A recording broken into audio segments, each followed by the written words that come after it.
ಶರೀರ ರೂಪಾಗಿ ಉಳಿಯೋದು ಬಿಟ್ಟು ರೂಪಾಗಿ ಉಳಿಯಾಕ ಕಲಿಬೇಕು ನೋಡ್ರಿ. ಅರುವ ನಾವು ಇದ್ದೇವಿ ಅನ್ನೋದನ್ನ ನೆನಪು ಮಾಡ್ಕೊಂತ ಇದ್ರೆ ಆರಾಮಿರ್ತೇವೋ, ಏನು ಶರೀರ ನಾವು ಇದ್ದೇವಿ ಅನ್ನೋದನ್ನ ನೆನಪು ಮಾಡ್ಕೊಂತ ಇದ್ರೆ ಆರಾಮಿರ್ತೇವೋ. ಸತ್ವಗುಣ, ರಜೋಗುಣ, ತಮೋಗುಣ ಇವು ಮೂರೂ ಗುಣಗಳನ್ನು ಮೀರಿ ಕೆಟ್ಟ ಕರ್ಮ, ಚಲೋ ಕರ್ಮ ಎಲ್ಲವನ್ನ ಮೀರಿ ನಾದ, ಬಿಂದು, ಕಲಾ ಅನ್ನೋದು ಅದು ಮಾಯಾದೊಳಗಿಂದ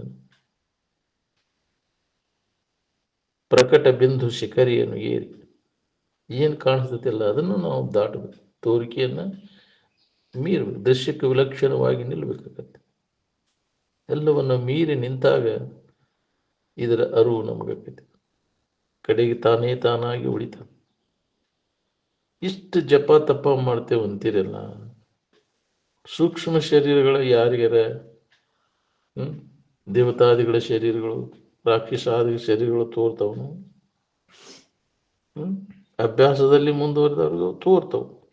ತೋರುವುದಿಲ್ಲ ಅಂದಿಂದ ಅದನ್ನು ಬಿಡಬೇಕಿಲ್ಲ. ಆ ಸಾಧನ ಅಲ್ಲ. ನಿಜವಾಗಿ ಅಭ್ಯಾಸದೊಳಗೆ ಅವನು ತೊಡಗಿರ್ತಾನ, ಅವನಲ್ಲಿ ಸೂಕ್ಷ್ಮ ಶರೀರ ಅನಾಥನಾದಗಳು ಕೇಳಿಸ್ತಾನೆ. ಅದಾದ್ರ ಏನು ಬರೀ ಮಾತಾಡಕ್ಕೆ ಬಂತು, ಮಾತಿನ ಜ್ಞಾನದಿಂದ ಅದಾಗುದಿಲ್ಲ. ನಾವು ಮಾತಿನ ಜ್ಞಾನದಿಂದ ಪ್ರಸಿದ್ಧಿ ಆದವರು, ಹೌದಲ್ಲ? ಅನುಭವಕ್ಕೆ ತಗೊಂಡಿಲ್ಲ, ಅದನ್ನು ತಗೊಂಡು ಏನು ಮಾಡೋದು? ಭಾಳ ಪ್ರಸಿದ್ಧಿ ಬಂದಿದೆ, ಜನರೆಲ್ಲ ಹೊಗಳಿದ್ರು, ನೀನು ಮೆರೆಸಿದ್ರು. ಏನು ಲಾಭ? ನಿನಗೆ ಲಾಭ ಏನು? ಜನರಿಗೆ ಮೆಚ್ಚುತ್ತಾ ನಿನಗೆ ಆ ಸ್ಥಿತಿ ಹೊಂದಕ್ಕಾತೇನ? ಜನರ ಮೆಚ್ಚುಗೆ ಪಡೆದ್ರೆ, ಜನರ ಮೆಚ್ಚುತ್ತಾ ನಿನ್ನನ್ನು ಕೈಲಾಸಕ್ಕೆ ಒಯ್ಯವರೇ. ಜನಮೆಚ್ಚಿ ನಡೆಕೊಂಡರೆ ಏನುಂಟು ಲೋಕದಿ, ಮನಕ್ಕಂಜಿ ನಡೆಯುವುದೇ ಚಂದ.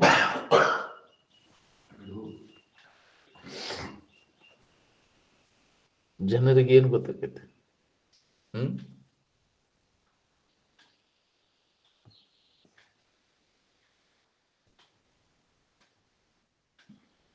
ಶರೀರ ಭಾವವಾದಾಗ ಮುಂದೆ ಕೆಲಸ ಆಕೈತ್ರಿ. ಅದು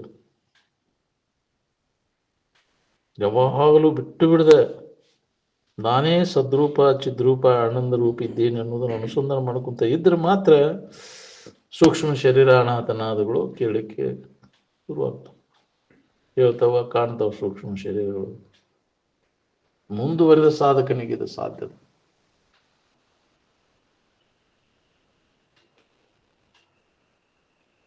ಶರೀರಾದಿಗಳನ್ನ ಮೀರಿ ನಿಂತವರು ಗೊಂಬೆ ನೆನಪು ಯಾಕೆ ಮಾಡ್ತಾ ಇದ್ದೆ? ಅವರು ಅವಕರ ಹರ್ಕತ್ ಏನ್ ಬೇಕಾಗೈತೆ ಅವ್ರಿಗೆ?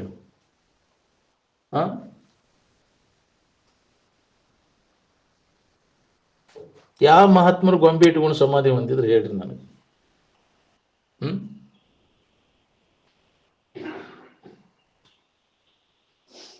ಹೊರಗೊಂದು ರೂಪ ವನೀಕ್ಷಿಸದೆ ಅಂದಾರಿಲ್ಲ.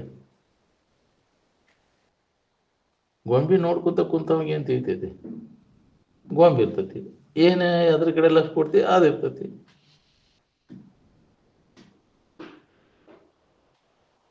ಯಾವ ಮಹಾತ್ಮರು ಅದನ್ನು ಮಾಡಿಲ್ಲ. ಮೊದಲಿಗೆ ಅದು ಬೇಕು, ಮೊದಲಿಗೆ ಅದು ಬೇಕಾಗಿಲ್ಲ.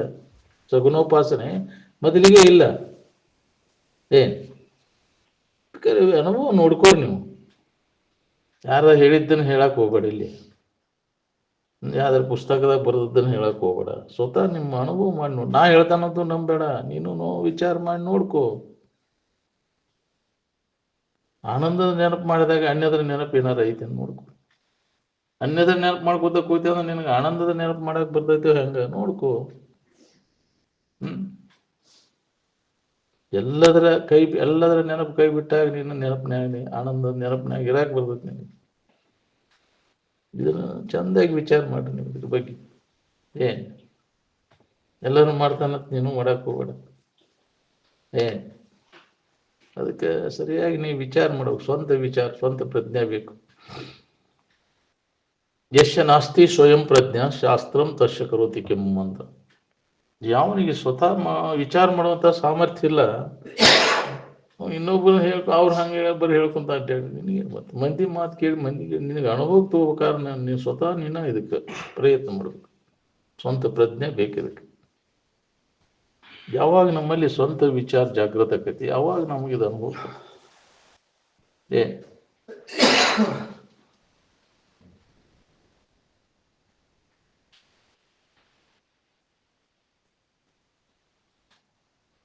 ಏಕಾಗ್ರ ಅಂದ್ರೆ ಒಂದೇ ಗುರಿ, ಒಂದರೊಳಗೆ ಅನೇಕ ಇರ್ತಾವ. ಏಕಾಗ್ರತೆ ಕರಿಗೊಂಡು ಅಂದ್ರೆ ಗಟ್ಟಿಯಾಗಿ ನಿಲ್ಬೇಕಾತಂದ್ರೆ ಪೂರ್ಣ ವಾಸನ ನಾಶ ಆಗ್ಬೇಕು. ಸ್ವಲ್ಪ ಉಳಿದಂತೆ ವಾಸನೆಗಳನ್ನ ನಾಶ ಮಾಡಿಕೊಂಡಾಗ ಮನುಷ್ಯನ ಏಕಾಗ್ರತೆ ಆಕೈತಿ. ಮನುಷ್ಯನ ಏಕಾಗ್ರತೆ ಆದಾಗ ಇದು ಅನುಭವ ಬರಾಕ್ ಶುರು ಆಕೈತಿ. ಏಕಾಗ್ರತೆ ಕರಿಗೊಂಡು ನಿಂದಂಗಲ್ಲದೆ ಪಡೆಯುವುದಾಗದು ನಿಜ ಸುಖವ. ವಾಸನ ಪೂರ್ಣ ನಾಶ ಆದಾಗ ಮನಸ್ಸು ಏಕಾಗ್ರ ಆಕೈತಿ. ಒಂದು ಯಾವ್ದಾರು ವಾಸನ ಹಂಗ ಇದ್ದೇ ಇರ್ತಾವ. ನಮ್ಗೆ ವಾಸನ ನಾಶ ಮಾಡ್ಕೊಳಕ್ ಆಗಿಲ್ಲ. ನಾವು ಬರೀ ಮಾತಾಡ್ತೇವೆ, ವಾಸನಾದಿಗಳು ಹೋಗಿಲ್ಲ. ನಾವು ಏನೇನಂತೆ ತಮ್ಮ ಕೆಲಸ ಮಾಡಕ್ಕೆ ಚಾಲು ಮಾಡ್ತೀವಿ. ರೂಢಿಗತ ವಾಸನೆಗಳು ಅದಕ್ಕೆ ಆಗೋಲ್ಲ. ನಮಗೆ ಮುಂದಿನ ಬಲಾದಿ ಸಂಸ್ಕಾರವೇ ಅಂದ್ರೆ ಏನು, ಹಿಂದಿನ ಸಂಸ್ಕಾರ ವಾಸನೆಗಳು ಏನದಾವಲ್ಲ ಬಲ, ಅವು ಹೇಳ್ಕೊಂಡು ನಮ್ಮ ರೂಢಿಗತ ಹಂಗೆ ಮಾಡಕ್ಕೆ ಹಚ್ತಾವೆ. ಅದಕ್ಕೆ ಅನುಗುಣವಾಗಿ ಕರ್ಮಗಳನ್ನು ಮಾಡ್ತಾನೆ. ಆ ಕರ್ಮಕ್ಕೆ ಅನುಸಾರವಾಗಿ ಮತ್ತಂತ ಜನ್ಮಗಳನ್ನು ಹೋಗ್ತಾನೆ. ತಿರುಗ್ಬೇಕಾಗೈತಿ.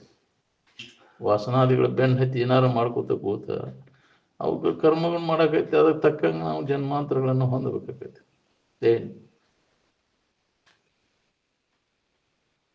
ಅದಕ್ಕೆ ವಾಸನೆಗಳನ್ನು ನಾಶ ಮಾಡ್ಕೋ ವಿಚಾರದಿಂದ.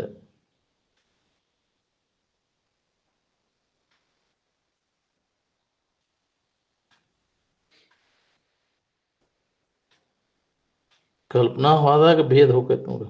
ಕಲ್ಪನಾ ಇದ್ದಾಗ ಭೇದ ಬರುದು. ಅದಕ್ಕೆ ಕಲ್ಪನಾರಹಿತ ಆಗಿ ಇರ್ಲಿಕ್ಕೆ ಪ್ರಯತ್ನ ಮಾಡ್ಬೇಕು ನೋಡ್ರಿ. ಸಣ್ಣವಿದ್ದಾಗ ಯಾವ ಕಲ್ಪನಾನು ಇದ್ದಿದ್ದಿಲ್ಲ, ಅವಾಗ ಆರಾಮನ ಇದ್ದಿ.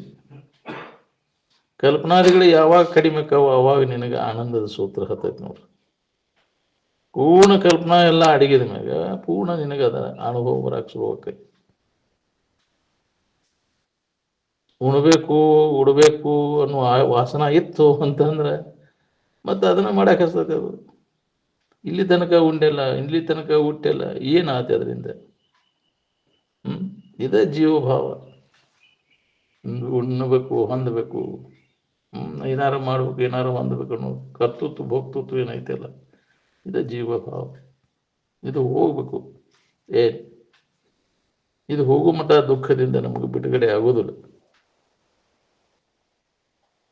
ಅದು ಮಹಾತ್ಮರ ಸಂಘದಿಂದ ನಾವು ಇದನ್ನ ತಿಳ್ಕೊಂಡ ಅದರಂತೆ ನಾವು ಆಚರಣೆ ಒಳಗೆ ತೊಗೊಂಡ್ರೆ ಏನಾರು ಕಡಿಮೆ ಆಕೈತಿ.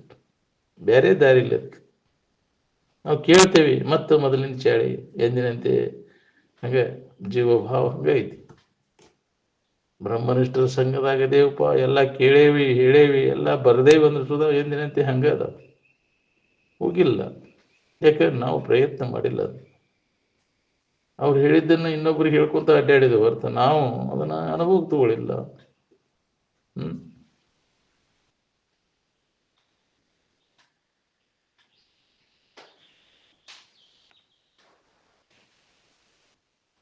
ಉಂಡುಂಡಂಗ ಭೋಗಲಾಲಸ ಹೆಚ್ಚಿಗೆ ಆಕತಿಲ್ಲ. ಭೋಗೇಚ್ಛೆಯನ್ನು ತೃಪ್ತಿಪಡಿಸಕಂತೆ ಆಗೋದನೇ ಇಲ್ಲ. ಬೆಂಕಿಯನ್ನು ಹಾಸ್ಲಿಕ್ಕೆ ಪೆಟ್ರೋಲ್ ಹಾಕಿದಂಗೆ ನಾನು ಮತ್ತಷ್ಟು ಹೆಚ್ಚಾಕೈತಿ ಭೋಗಲಾಲಸ.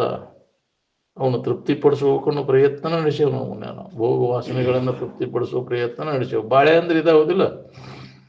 ಏನಾರ ಐತಿ ಅದಕ್ಕಿಂತ ಹೆಚ್ಚಿಂದ ಏನಾರ ಅದ್ರಾಗ ಬಾಳೆದ ಹೆಸನ ಅಂತಂದ್ರೆ ಇಂದ್ರಿಯಗಳ ವಿಷಯ ವಾಸನೆಗಳಿಂದ ಸುಖ ಹೊಂದಬೇಕು ಅನ್ನುವಂಥ ಪ್ರಯತ್ನ, ಭೋಗ ಮಾಡಿ ಸುಖ ಹೊಂದಬೇಕು ಅನ್ನೋದು ಅದರಾಗೆ ನಡೆಸಬೇಕಂತ ಇದು ಹೊಳಿವಲ್ದು. ನಾವು ಈ ಜಗತ್ತಿನೊಳಗೆ ಏನು ಪ್ರಾಪ್ತ ಮಾಡಿಕೊಂಡ್ರು ನಮಗೆ ನೆಮ್ಮದಿ ಇಲ್ಲ ಅಂತ ತಿಳಿದು ಎಲ್ಲ ವಾಸನೆಗಳನ್ನು ಪೂರ್ಣ ನಾಶ ಮಾಡಬೇಕು. ಬ್ಯಾಡಪ್ಪ ಇದು ನಮಗೇನು, ಇದ್ರ ಸಹವಾಸ ಬ್ಯಾಡಿನಂತ ಯಾವಾಗಲೂ ಒಳಗೆ ಆಂತರಿಕವಾಗಿ ಇದರ ಅಭ್ಯಾಸ ನಡಿಬೇಕು. ಯಾವುದೇ ಥರದ ವಾಸನೆಗಳಿಗೆ ಅವಕಾಶ ಕೊಡಬಾರ್ದು ಅನ್ನೋದು ನಮ್ಮಲ್ಲಿ ವಿವೇಕ ಜಾಗೃತ ಆಗ್ಬೇಕು. ಬಂತಂದ್ರೆ ಗೊತ್ತಾಗದಂಗೆ ಬಂದ ವಾಸನಾದಿಗಳು ಹೇಳ್ಕೊಂಡು ಹೋಗ್ಬೇಕು. ನಮ್ಮನ್ನು ಹೇಳ್ಕೊಂಡು ಹೋಗಿ ನಾವು ಅಂಥದನ್ನು ಮಾಡ್ಲಿಕ್ಕೆ ಕರ್ಮಗಳನ್ನು ಮಾಡ್ಲಿಕ್ಕೆ ಹಚ್ಚಿ ತೇಕಾಕಸ್ತು. ಅದಕ್ಕೆ ವಿವೇಕ ನಮ್ಮಲ್ಲಿ ಜಾಗೃತಿ ಇರಬೇಕು. ಅದಕ್ಕೆ ಜ್ಞಾನದ ಕಣ್ಣು ಅಂತಾರೆ ವಿವೇಕಕ್ಕೆ. ಮೂರನೇ ಕಣ್ಣು ಅಂತಿರಲ್ಲ, ಅವಾಗ ಆ ವಾಸನೆಗಳನ್ನು ನಾಶ ಮಾಡ್ಕೊಳಿಕ್ ಬರ್ತೈತಿ ಜ್ಞಾನದ ಕಣ್ಣಿನಿಂದ. ಅವನ್ನೆಲ್ಲ ವಾಸನೆಗಳನ್ನು ನಾಶ ಮಾಡಿಕೊಂಡಾಗ ನಮಗಿದು ಅನುಭವ ಬರೋಕ್ಕೆ ಶುರುವಾಕೈತಿ, ನಾವು ಯಾರಿದ್ದೀವಿ ಅನ್ನುವಂಥ ಅನುಭವ. ಅದಕ್ಕೆ ಮೊದಲ ಈ ವಾಸನೆಗಳನ್ನು ನಾಶ ಮಾಡ್ಕೊ. ಇದಕ್ಕೆ ಅಭ್ಯಾಸ ಬೇಕು. ಹಿತಾಹಿತ ವಿಚಾರದ ಅಭ್ಯಾಸ, ನಿತ್ಯ ಅನಿತ್ಯ ವಿಚಾರದ ಅಭ್ಯಾಸ ನಡಿಬೇಕು. ಇದು ಸತ್ಸಂಗದೊಳಗೆ ಸಿಗ್ತದೆ ನಮಗೆ. ನಿಜವಾದ ಸತ್ಸಂಗ, ಬ್ರಹ್ಮನಿಷ್ಠ ಅನುಭವಗಳ ಸಂಘ. ಸತ್ಸಂಗ ಅಂದ್ಕೂಲೆ ನಾವು ತಲೆಗೊಂದೊಂದು ಮಾತಾಡೋದಲ್ಲ. ಹೇಗ್ರಿ ಅವ್ರೊಟ್ಟು ಇವ್ರೊಟ್ಟು ಮಾಡೋ, ನೇರವಾಗಿ ಅನುಭವಿಗಳ ಮುಖಾಂತರ ಬಂದಂಥ ಅನುಭವದ ವಾಣಿ ಅದನ್ನು ಕೇಳು. ಅದನ್ನು ಕೇಳುವುದರಿಂದ ನಮ್ಮಲ್ಲಿ ಬೇಕಾದಂಥ ಅಜ್ಞಾನಿ ಅದನ್ನೊಂದು ಅವನಲ್ಲಿ ಪರಿವರ್ತನೆ ಆಗ್ತೈತಿ. ಮನಸ್ಸು ಕೊಟ್ಟು ಅದನ್ನು ಕೇಳು, ನೆರೆ ಕೇಳು. ಬ್ರಹ್ಮನಿಷ್ಠ ಅನುಭವಗಳು ಹೇಳಿದಂತಹ ಮಾತುಗಳು ಏನದಾವಲ್ಲ ಅವನ್ನ ಚೆಂದಾಗಿ ಮನಸ್ಸು ಕೊಟ್ಟು ಕೇಳು. ಕೇಳಿದ್ದನ್ನು ಮನನ ಮಾಡು. ಕೇಳಿದುದನ್ನು ಅರಿದುದನೊಮ್ಮೆಯು ಮರೆಯದಿರು ಗುರು ಹೇಳ್ದ ತೆರೆದಳು. ಆ ನಂತರ ತೊರೆ ವಿಷಯವನ್ನು ತೊರೆದು ನಿರ್ವಿಷಯದಳು ಕರಿಗೊಂಡು ನಿಲೆ. ತಿಳಿದು ಕೈ ಬಿಡು, ಪುನಃ ಅದ್ರಾಗ ಮನಸ್ಸು ಹಾಕದಂಗೆ ಬಿಡು. ಮತ್ತು ಒಳಗೆ ವಾಸನ ಇಟ್ಕೊಂಡು ಹೊರಗೆ ಬಿಟ್ರೆ ಅದು ತ್ಯಾಗ ಅಲ್ಲ. ಎಲ್ಲ ಬಿಟ್ಟೇನಪ್ಪ ಅಂತ ಹೊರಗೆ ಬಿಡೋದು ಅಲ್ಲ, ಒಳಗೆ ಬಿಡೋದು ತ್ಯಾಗ. ತಿಳಿದು ಕೈ ಬಿಡೋದು. ಅರಿದು ವಿಷಯದೊಳುಳ್ಳ ದೋಷವನ್ನು ತೊರೆದವನು ಮರಳಿ ಮೋಹಿಸದೆ ಚರಿಯಾಗಿ ಭೋಗದೆರಕವಿಲ್ಲದುದೀಗ ಪರಮ ವೈರಾಗ್ಯ ಅಂತ. ನಿಜಗುಣ ಇದ್ರೊಳಗೆ ಅರಿದು ವನಿತಾರಿ ಅಂತ ಬಂದಾರ. ವನಿತಾರಿ ಅಷ್ಟ ಯಾಕ ಪುರುಷ ಅವಲ್ಲನ ಅದಕ್ಕೆ. ಯಾಕ್ರಿ ಬರೇ ದೋಷ ಸ್ತ್ರೀ ಅಷ್ಟ ಅಲ್ಲಿ ಪುರುಷನಲ್ಲಿ ಐತಿಲ್ಲ. ನೀ ಪುರುಷ ಸುಖ ಕೊಡ್ತಾನ ನನಗೆ, ಸ್ತ್ರೀ ಅಷ್ಟ ದೋಷದಕ್ಕೆ ಎಲ್ಲರಲ್ಲಿ ಐತಿ. ಅದಕ್ಕೆ ಅದನ್ನು ತೆಗಿಯೋದನ್ನ ಅದು ಭೇದ ಭಾವ ಹುಟ್ಟಿಸಬಾರ್ದು. ಅರಿದು ವಿಷಯಾದಿಗಳುಳ್ಳ ದೋಷವನ್ನು ಅಂತ ನಿರಂಜನ ಕೂಳೋದನ್ನೆಲ್ಲ ತಿಳ್ಸ್ಯಾರ. ಅರಿದು ವಿಷಯದೊಳುಳ್ಳ ದೋಷವನ್ನು ತೊರೆದವನು ಮರಳಿ ಮೋಹಿಸದೆ ಚಲಿಯಾಗಿ ಭೋಗದೆರಕವಿಲ್ಲದುದೀಗ ಪರಮ ವೈರಾಗ್ಯ ಅಂತ. ಆ ವೈರಾಗ್ಯ ವೃತ್ತಿ ನಮ್ಮಲ್ಲಿ ದೃಢವಾಗಿ ನಿಲ್ಲಬೇಕಾದ್ರೆ ಯಾಕೂ ಎತ್ತು ಹೋಗಬಾರ್ದು. ನನಗೆ ಯಾವ ವಿಷಯದ ಕಡೆಗೂ ಆ ವಿವೇಕ ಜಾಗೃತ ಅದ ಬರ್ತದ. ವಿವೇಕವಂತವ ನಾವು ಓಡ್ತೈತಿ ಅಂದ್ರೆ ವಿವೇಕ ಇಲ್ಲ ಅಂತ ಅದ್ರ ಗೊತ್ತು. ಅದು ನಮ್ಮಲ್ಲಿ ಜಾಗೃತ ಆಗ್ಬೇಕಲ್ಲ. ಅದನ್ನು ಮಾಡಿಕೊಳ್ಳೋ ಸಂಬಂಧ, ವಿವೇಕವನ್ನು ಜಾಗೃತ ಮಾಡಿಕೊಳ್ಳೋ ಸಂಬಂಧ ಸತ್ಸಂಗವನ್ನು ನಾವು ಮಾಡೋದು. ಇದು ನಿರಂತರ. ಎಷ್ಟು ಜನ್ಮಕ್ಕೆ ನಮ್ಮಲ್ಲಿ ವಿವೇಕ ಉದಯ ಆಕೈತಿ, ಎಷ್ಟು ಜನ್ಮ ಸತ್ಸಂಗ ಮಾಡಿದ್ರೆ ನಿನ್ನಲ್ಲಿ ವಿವೇಕ ಜಾಗೃತ ಆಕೈತಿ. ನಾನು ಹೇಳ್ಯಾರ ಅವಾಗ ಅವನಿಗೆ ದಾರಿ ಹಿಡಿತಾನ. ಮರಳಿ ಇದಕ್ಕೆ ಹೋಗುದಿಲ್ಲ. ವಿವೇಕ ಉದಯ ಆದ ತಿಳಿದು ಕೈ ಬಿಡಬೇಕು. ಅದಕ್ಕೆ ತ್ಯಾಗ ಅಂತಾರೆ. ನಿಜ ವೈರಾಗ್ಯದ ಬಲವಿಡಿಯದೆ ಅಂತ ಯಾಕೆ ಹೇಳ್ಯಾರ? ನಿಜವಾದ ವೈರಾಗ್ಯ ಅಂದ್ರೆ ನಿಜವಾಗಿ ಅದನ್ನು ದೋಷವನ್ನು ಕಂಡು ತಿಳಿದು ಕೈ ಬಿಡ. ಸಿಗ್ಲಿಕ್ಕೆ ಬಿಟ್ರೆ ಅನುಕೂಲ ಆಗಿಲ್ಲ ಅಂತ ಬಿಟ್ರೆ ಬಿಟ್ಟಿಲ್ಲ. ಅದನ್ನ ಒಳಗೆ ಹಂಗೈತೆ ಅದು ವಾಸನ. ನೀ ಹೇಳಿದ್ರೆ ಕೇಳಿದ್ರೆ ವಾಸನ ಹೋಗುದಿಲ್ಲ ಅದು. ಅದಕ್ಕಾಗಿ ನಿರಂತರ ಪ್ರಯತ್ನ ಮಾಡಬೇಕಾಗೈತಿ. ವಾಸನಾದಿಗಳನ್ನು ಬಿಡಬೇಕಾತಂದ್ರೆ ಎಡಬಿಡದೆ ಅಭ್ಯಾಸ ಮಾಡಿ ಅದರ ದೋಷವನ್ನು ಕಂಡು ಕೈ ಬಿಟ್ಟಾಗ ಶಾಶ್ವತವಾದಂಥ ವೈರಾಗ್ಯ, ಅದು ನಿಜವಾದ ವೈರಾಗ್ಯ. ಅದಕ್ಕೆ ನಿಜ ವೈರಾಗ್ಯದ ಬಲವಿಡಿಯದೆ ಅಂಥ ಒಂದು ಬಲಾಢ್ಯ ಸಂಸ್ಕಾರ ಬೇಕಲ್ಲ ನಮ್ಗೆ.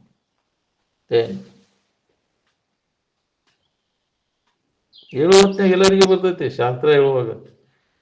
ಹೇಗ್ರಿ ಇದು ಪುರಾಣ ವೈರಾಗ್ಯ, ಶಾಸ್ತ್ರ ವೈರಾಗ್ಯ. ಕಡಿಯುವಾಗೂ ಬರ್ತೈತಿ, ಇನ್ನೇಮೆ ಎಂದೆಂದೂ ಮಾಡಬಾರ್ದು.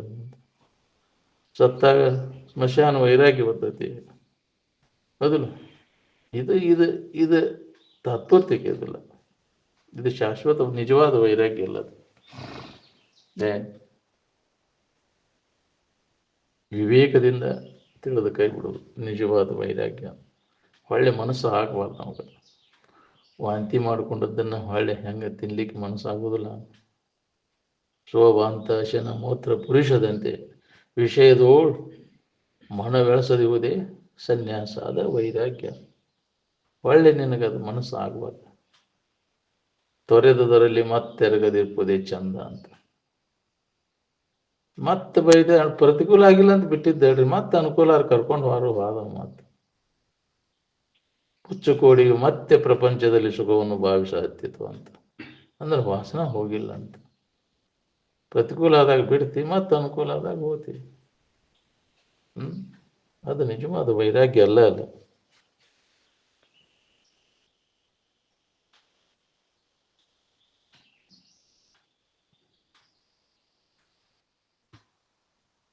ಒಂದೇ ಒಂದಾದಂತಹ ಇರಿವಿನ ಸ್ಥಿತಿಯನ್ನು ಅನುಭವ ತಗೊಂಡವಗೆ ಶೋಕ ಎಲ್ಲದ, ಮೋಹ ಎಲ್ಲದ. ಅನ್ಯ ಉಪಾಧಿಗಳನ್ನು ಕಂಡಾಗ ಮೋಹ ಆಗ್ತದೆ. ಎಲ್ಲವನ್ನ ಅಲ್ಲಗಳೆದ ತಾನೇ ತಾನಾಗಿ ಉಳಿಲಿಕ್ಕೆ ನಿರಂತರ ಪ್ರಯತ್ನ ಮಾಡುವುದನ್ನ ಪೂಜೆ. ಈ ಪೂಜೆ ಯಾರು ಹಿಡಿತೀರಿ? ಎಲ್ಲವನ್ನ ಅಲ್ಲಗಳೆದ ತಾನಲ್ಲದನ್ನೆಲ್ಲ ಕೈ ಬಿಡುದು, ತಾನೇ ತಾನಾಗಿ ಉಳಿಲಿಕ್ಕೆ ಪ್ರಯತ್ನ ಮಾಡೋದು. ಒಳಗೆ ಆಂತರಿಕವಾಗಿ ಸ್ವಾದ ಹತ್ತಿ ಅಂದ್ರೆ ಹೊರಗಿಂದ ಉದಾಸೀನ ಭಾವ ತಾನ ಬರ್ತದೆ. ಹೊರಗಿಂದ ಏನು ನೋಡಿದ್ರು ಅವ್ನು ಮನಸ್ಸು ಹಾಕೋದು. ಏನು ಚಂದ ಕಾಣೋದು, ಚಂದ ನಿನ್ನೊಳಗದ. ಒಂದೇ ಒಂದಾದಂತಹ ಇರುವಿನ ಸ್ಥಿತಿಗಿನ ಕೈವಲ್ಯ ಅಂತಾರೆ. ಎಲ್ಲರೂ ಏನು ನೆನಪು ಮಾಡ್ತೇವಿ ನಾವು? ನಮಗೆ ಬೇಡಾದ್ರೆ ನೆನಪುನಾಗೈತೀವಿ, ಅದನ್ನ ನೆನಪಿಗೆ ತಂದು ಕೊಡೋರು ನಾವು. ಅಲ್ಲದನ್ನ ಮಾಡ್ಲಿಕ್ಕೆ ಹಚ್ಚವ್ರು, ಅಲ್ಲದನ್ನ ನೆನಪು ಮಾಡೋರು. ಅದನ್ನು ಕೈ ಬಿಟ್ಟು ಉಳ್ಕೊಂಡಾಗ ನೀ ಆರಾಮ್ ನೋಡು. ನೀನು ಅಲ್ಲದ್ದು ಯಾವುದು, ನೀನು ಯಾರು ಅನ್ನೋದನ್ನು ವಿಚಾರ ಮಾಡಿ ನೋಡ್ಕೊ. ನಿಷ್ಠ ಅಂದ್ರೆ ನೆಲೆಯಾಗಿ ನಿಲ್ಲುವಿಕೆ ಅಂತ. ಬ್ರಹ್ಮನಿಷ್ಠ ಅಂದ್ರೆ ಬ್ರಹ್ಮಭಾವದಲ್ಲಿ ಯಾರು ರೊತ್ತಿ ನೆಲೆಯಾಗಿ ನಿಂತಿರ್ತೈತಿ ಅವಾಗ ಬ್ರಹ್ಮನಿಷ್ಠ ಅಂದ್ರೆ. ಅದು ಬ್ರಹ್ಮನಿಷ್ಠತ್ವ ಬರೋದು ಭಾಳ ಕಠಿಣ. ಏನು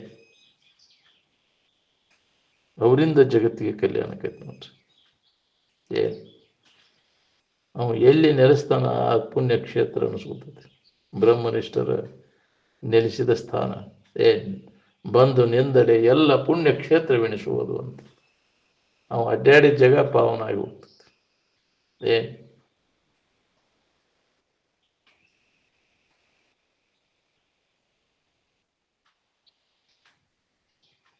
ಯಾವುದೇ ರೀತಿಯಿಂದ ಬಾಧೆಯನ್ನು ಹೊಂದದೇ ಇರ್ತಕ್ಕಂಥ ಇರುವಿನ ಸ್ಥಿತಿ ಅದು ನಿನ್ನ ಸ್ವರೂಪ ಅಂದ್ರೆ.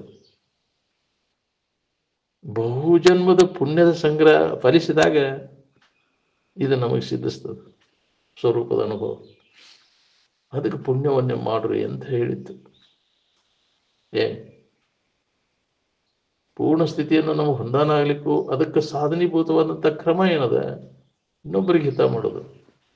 ಇದನ್ನು ಕಲೀರಿಪ್ಪ ನೀವು ಅಂತ. ಮಾಡ್ತೀರಾ? ಒಬ್ಬರ ಇನ್ನೊಬ್ಬರ ಹಿತಕ್ಕೋಸ್ಕರ ಒಂದು ಪೈ ಪಾವನೆಯರ ಖರ್ಚು ಮಾಡೋರಿದ್ದೀರಿ ಐದರಾಗಂತ ಗಜ್ಜವ್ರ ಮೇಲೆ ಆಮೇಲೆ ಹೇಳ್ತಿದ್ವಿ. ಪರೋಪಕಾರಾರ್ಥಮಿದಂ ಶರೀರಂ. ಅದಕ್ಕಾಗಿ ಮುಡುಪಿಟ್ಟು ಆ ಲಾಭ ಮಾಡಿಕೊಂಡು ಕೆಡುವ ಕಾಯದ ಸಫಲತೆಯ ಲಾಭ ಮಾಡಿಕೊಂಡವರು ಅಂದ್ರೆ ಅವರ ಅನುಭವಿಗಳು, ಬ್ರಹ್ಮನಿಷ್ಠ ಸದ್ಗುರುಗಳು. ಇದು ಅನೇಕ ಜನ್ಮಗಳು ಅದನ್ನು ಮಾಡ್ಕೊಂತ ಬಂದರು, ಒಂದೇ ಜನ್ಮ ಅಲ್ಲ. ಸ್ವಾರ್ಥವನ್ನು ಬದಿಗಿಟ್ಟು ಇನ್ನೊಬ್ಬರಿಗೆ ಹಿತವನ್ನು ಮಾಡುವುದು ಅಂದಾಗ ಅವರಿಗೆ ಆ ಸ್ಥಿತಿ ಪ್ರಾಪ್ತ ಆಗ್ತದೆ, ಜ್ಞಾನ ಸ್ಥಿತಿ. ನಾವು ಅದನ್ನು ಹೊಂದಬೇಕಂದ್ರೆ ನಾವು ಈ ಸಾಧನೀಭೂತವಾದಂಥ ಕ್ರಮದೊಳಗೆ ತೊಡಗಬೇಕಿಲ್ಲ. ಪರೋಪಕಾರ ಮಾಡ್ಬೇಕು ಅನ್ನೋದು ಐತೆ ನೋಡ್ಕೊ. ಬರೀ ಹೆಂಡ್ರ ಮಕ್ಕಳು ಗುಜರಿನೇ ಎಲ್ಲರೂ ಮಾಡ್ತಾರೆ. ಅದನ್ನು ಬಿಟ್ಟು ನಮಗೆ ಲಾಭ ಆಗ್ಲಿಕ್ಕೆ, ಇನ್ನೊಬ್ಬರಿಗೆ ಒಳ್ಳೇದಾಗ್ಲಿಪ್ಪ, ಅದಕ್ಕಾಗಿ ಜೀವನ, ಅದಕ್ಕಾಗಿ ಬದುಕಿದ್ರು ಅಂತ. ಅದಕ್ಕೆ ಅವ್ರ ಬದುಕು ಸಾರ್ಥಕ ಆತು. ನೋಡ್ರಿ, ಬಾಳೆಗೆ ಬಡ್ಕೊಂಡವ್ರು ಯಾರು ನೆನಪು ಮಾಡ್ತೇವೆ ಅವನ್ನ? ನಿಮ್ಮ ಅಜ್ಜ ಮುತ್ತಜ್ಜ ನೆನಪನ ಇಲ್ಲ ನಿನಗೆ. ಯಾಕ್ರಿ? ಯಾವನ ಹೆಸರೇನು ಗೊತ್ತಿಲ್ಲ ನಿನಗೆ. ಯಾಕೆ? ಅವು ಬಾಳೆಗೆ ಸ್ವಾರ್ಥಕ್ಕಾಗಿ ಜೀವನ ಸಾಗಿಸಿದ್ರು. ನಿಸ್ವಾರ್ಥದಿಂದ. ಯಾಕ್ರಿ? ಸ್ವಾರ್ಥವನ್ನು ಬದಿಗಿಟ್ಟು ಇನ್ನೊಬ್ಬರಿಗೆ ಜಗತ್ತಿಗೆ ಉಪಯೋಗ ಬಂದಂಥವ್ರ ಶರೀರ ಎಷ್ಟು ವರ್ಷ ಆದರೂ, ಸಾವಿರಾರು ವರ್ಷಗಳ ಕೃಷ್ಣ, ರಾಮ, ಬುದ್ಧ, ಮಹಮ್ಮದ, ಕ್ರೈಸ್ತ, ಅದಿಲ್ಲ. ಯಾಕೆ ಅವ್ರನ್ನ ಶಿವಾನಂದರು, ಆತ್ಮಾನಂದರು, ನಿರಂಜನ ಪೂರ್ಣ ಯಾಕೆ ಅವ್ರ ನೆನಪು? ಸ್ವಾರ್ಥಕ್ಕೆ ಏನಾರ ಇತ್ತು ನಾವು ಹೇಳಟ್ಟು ಇಲ್ಲ. ಎಲ್ಲವೂ ತನ್ನದಂತ ಬದುಕಿದ್ರು ಅವರು. ಎಲ್ಲವೂ ನನ್ನ ಸ್ವರೂಪ. ಭೇದ ಭಾವ ಅವರಲ್ಲಿ ಬರಲಿಲ್ಲ. ನಾವು ಭೇದ ಭಾವದಾಗ ಎಲ್ಲ ಜೀವನ ಕಳೆದಿವಲ್ಲ. ಯಾರು ನಿನ್ನ ನೆನಪು ಮಾಡೋದು? ಎದ್ದಾಗ ಬಿದ್ದಾಗ ಯಾಕ್ರಿ ಮಹಾತ್ಮರ ನೆನಪು ಮಾಡ್ಕೊಂತ ಇರಬೇಕು ಅಂತ ಹೌದಿಲ್ಲ? ನಿದ್ದೆ ಹತ್ತು ಮುಂದೆ ಎಚ್ಚರಾದ ಕೂಲೆ ಅಂಥವ್ರ ನೆನವು, ಜಗತ್ತಿಗೆ ಉಪಯೋಗ ಬಿದ್ದವ್ರ ನೆನವು, ಬರೇ ಬಾಳ್ಯಾಗ ಬಿಡ್ಕೊಂಡವ್ರ ನೆನಪು ಮಾಡ್ಕೊತ ಕುಂತಿದ್ರು. ಯಾರ ನೆನವಿನಿಂದ ನಮ್ಮ ಅಂತಃಕರಣ ದೋಷ ಎಲ್ಲ ಹೋಗ್ತಾವ ಹೌದಿಲ್ಲ? ಅಂಥವ್ರ ನೆನಪು, ಬರೀ ನೆನಪು ಮಾತ್ರ.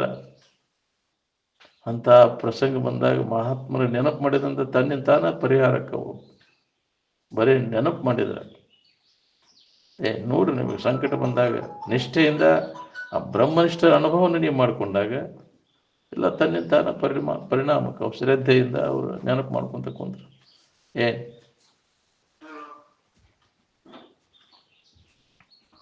ಭಾಳ ಕಠಿಣ ಅದ. ಯಾಕ್ರಿ ಬ್ರಹ್ಮನಿಷ್ಠರ ನೆನಪು ಮಾಡೋದು? ಅದಕ್ಕೆ ಹಿಂದಿನ ಜನ್ಮದ ಒಂದು ಇದು ಬೇಕಾಗ್ತದೆ. ಪುಣ್ಯ ಇದ್ರೆ ಅದ್ರ ನೆನಪು ಮಾಡಕ್ಕೆ ಬರ್ತೈತೆ. ಮಹಾತ್ಮರ ನೆನಪು ಬರೇ ವಿಷಯಗಳ ನೆನವಿನಾಗ ಕಾಲ ಕಳಿಸತ್ತವ್ರೆ. ಅದಕ್ಕೆ ಬಂತೆ ಏನು ಆಯುಷ್ಯದ ವೇಳೆ ಎಲ್ಲ ವ್ಯರ್ಥ.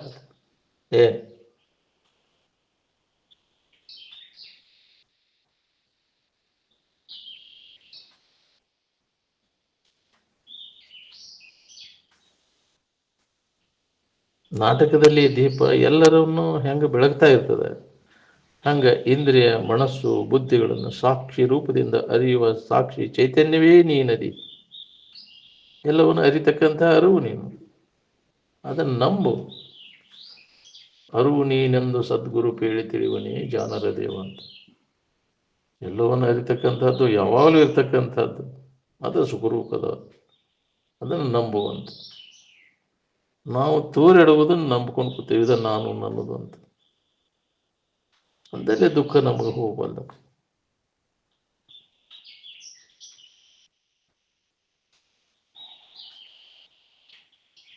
ಆರಾಮಿರ್ಲಿಕ್ಕೆ ಈ ಜಡ ಶರೀರದ ಅವಶ್ಯಕತೆ ಇಲ್ರಿ.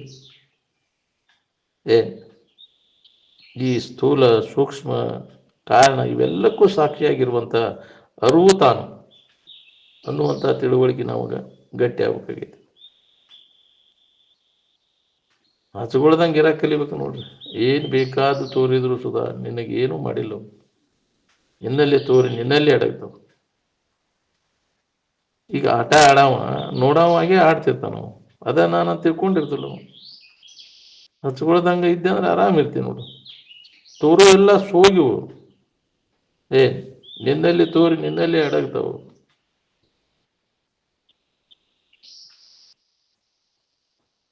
ಸದ್ವಸ್ತುವಿನ ಬಗ್ಗೆ ನಿತ್ಯ ಶ್ರವಣ ಮನನ ನಿಧಿಧ್ಯಾಸನ ತಪ್ಪದೇ ನಡಿಬೇಕು ನೋಡ್ರಿ. ಅಂದ್ರೆ ಏನಾರ ಈ ಸಂಸ್ಕಾರ ಗೆಟ್ಟಕೈತಿ. ಅದಕ್ಕೆ ಆ ಶ್ರವಣ ಸಿಗೋದು ಭಾಳ ದುರ್ಲಭ. ಬ್ರಹ್ಮನಿಷ್ಠರು ಹೇಳಿದಂತಹ ವಿಚಾರಗಳು ಏನದವಲ್ಲ, ಅನುಭವವನ್ನು ನೇರವಾಗಿ ಸದ್ವಸ್ತುವನ್ನು ಕುರಿತು ಅವರು ಬೋಧ ಮಾಡ್ತಿರ್ತಾರೆ. ಆ ವಾಣಿ ಅದಕ್ಕೆ ಅಮರವಾಣಿ ಅಂತ ಕರೆದು. ಆ ಅಮರವಾಣಿ ಅಂದ್ರೆ ಕೆಡಲಾರದಂತಹ ವಸ್ತುವಿನ ಬಗ್ಗೆ ಅದನ್ನ ನೆನಪು ಮಾಡಿಕೊಳ್ಳುವಂಥ ವಚನಗಳು. ಅಂತಹ ಮಾತುಗಳನ್ನು ಕೇಳು. ಅಂತಹ ಮಾತು ಯಾವಾಗಲೂ ಕಿವಿಯಾಗಿ ಬೀಳುವುದು ಅಂದ್ರೆ ಅದೊಂದು ಪುಣ್ಯ ಬೇಕು ನಿನಗೆ. ಮಹಾತ್ಮರು ಹೇಳಿದಂತಹ ಅಮರವಾಣಿಗಳೇನದಾವಲ್ಲ, ಕೆಡಲಾರದಂಥ ವಸ್ತುವಿನ ಬಗ್ಗೆ ನೆನಪು ಮಾಡುವಂಥ ವಚನಗಳ ಮಾತುಗಳು, ಅವಕ ಶ್ರುತಿ ಅಂದ್ರೆ. ಅದಕ್ಕೆ ಗುರುವಚನ. ಬ್ರಹ್ಮಷ್ಟದ ಅಜ್ಞಾನವನ್ನು ಕಳ್ಕೊಂಡಂಥ ಜ್ಞಾನವನ್ನು ಲಕ್ಷಿಸಿ ನೇರವಾಗಿ ಅನುಭವದಿಂದ ಬಂದಂಥ ಮಾತುಗಳು, ಅವಕ್ಕೆ ಶ್ರುತಿ ಅಂತ. ಅಭಂಗನೂ ಅಂದರು. ಭಂಗರಹಿತವಾದಂಥ ಇರುವಿನ ಸ್ಥಿತಿಯನ್ನು ನೆನಪಿಗೆ ಯಾವುದು ನಾಶ ಇಲ್ಲದು. ಭಂಗ ಅಂದ್ರೆ ನಾಶ ಆಗಲೇ ಇದ್ದಂಥದ್ದು, ಭಂಗ ಇಲ್ಲದಂಥದ್ದು ಅಭಂಗ.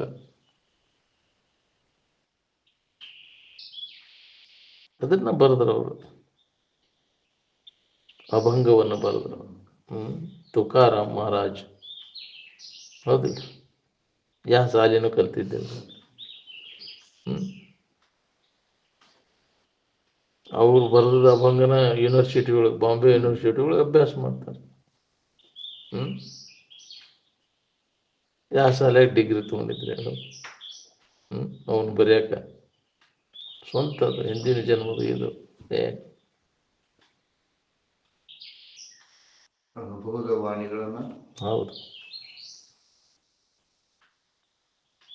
ಅದು ಸಿಗುವುದು ಭಾಳ ಕಠಿಣ. ಅದ ಅಂತರಂಗದ ಅನುಭವದ ವಾಣಿ ಏನೈತಲ್ಲ, ಬ್ರಹ್ಮನಿಷ್ಠ ಸದ್ಗುರುಗಳು ಹೇಳಿದ್ದು, ಅದು ಕಿವಿಗೆ ಬೀಳಿದ್ರೆ ಎಷ್ಟೋ ನೀನು ಪಾವನ ಆಗಿಬಿಡ್ತೈತೆ, ದೋಷ ಎಲ್ಲ ಹೋಗ್ತಾವ ನೀನು. ಅದ್ರ ಕಡೆ ಲಕ್ ಕೊಡೋದಿಲ್ಲ, ಮತ್ತೆ ಪಾಪ ವಾದೀತು ಇದೀತು ಅಂತ. ಹೌದಿಲ್ಲ?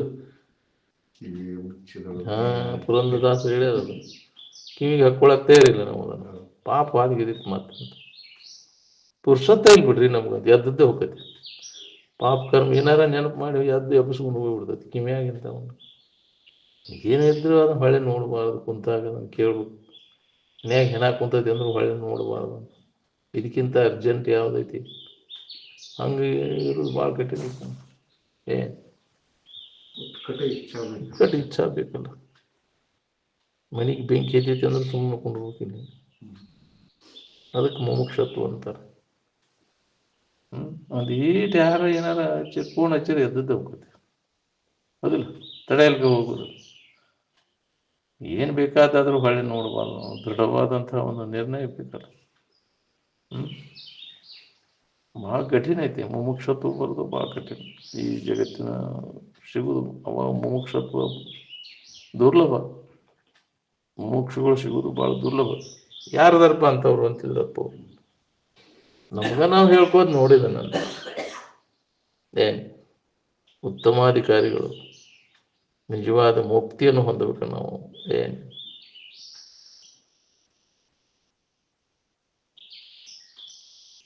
ನಮಗೆ ಎಷ್ಟೇರು ಕೇಳಿದ್ರು ನೆನಪು ಉಳಿವಲ್ಲ ನಮ್ಗೆ.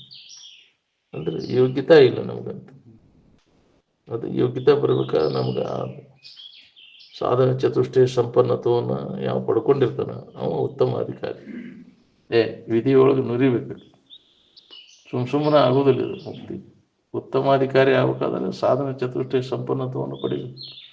ಅದು ಇಲ್ಲೇ ನಾವು ಹೇಳೋದು ಕೇಳೋದೇವು ಮಾಡೋದು ಅಂದ್ರೆ ಅಪ್ಪ ಅವ್ರ ಮೇಲೆ ಮೇಲೆ ಬಂದಾರ ಸೂಜಿ ತೊಗೊಂಡು ನಟ್ ಕಡ್ದಂಗೆ ಆಕೈತಿ, ಕೂಡ ತೊಗೊಂಡು ಕಷ್ಟ ಪಡ್ಕೊಂಡು ಆಕೈತಿ.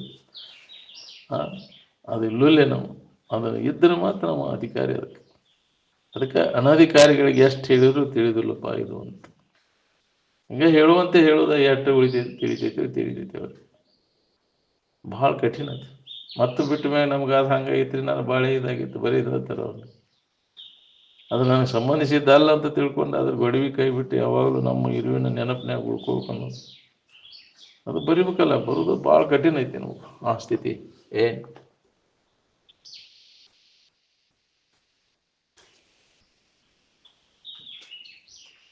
ತ್ರಿಕಾಲ ಬಾಧ್ಯವಾಗಿರ್ತಕ್ಕಂಥ ಸ್ವರೂಪದಲ್ಲಿ ನೆಲೆಯಾಗಿ ನಿಲ್ಲುವುದಕ್ಕೆ ನಿಷ್ಠ ಅಂತಾರೆ.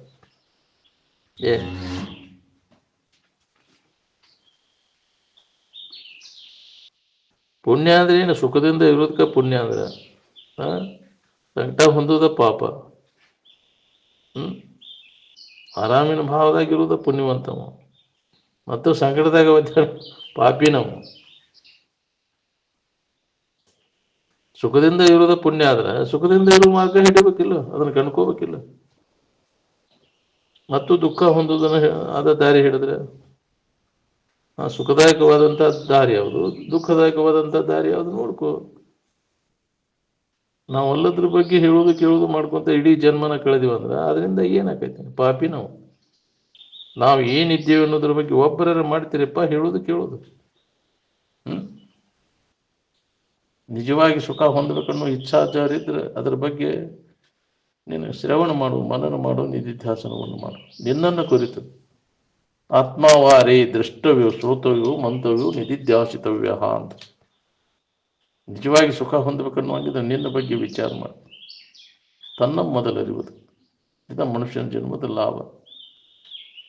ಮನುಷ್ಯನ ಜನ್ಮಕ್ಕೆ ಬಂದ ಮ್ಯಾಗ ನಿತ್ಯ ನಮ್ಮ ಇರುವಿನ ಬಗ್ಗೆ ಶ್ರವಣ ಮಾಡೋದು, ಮನನ ಮಾಡೋದು, ನಿಧಿಧ್ಯಾಸನವನ್ನು ಮಾಡೋದು.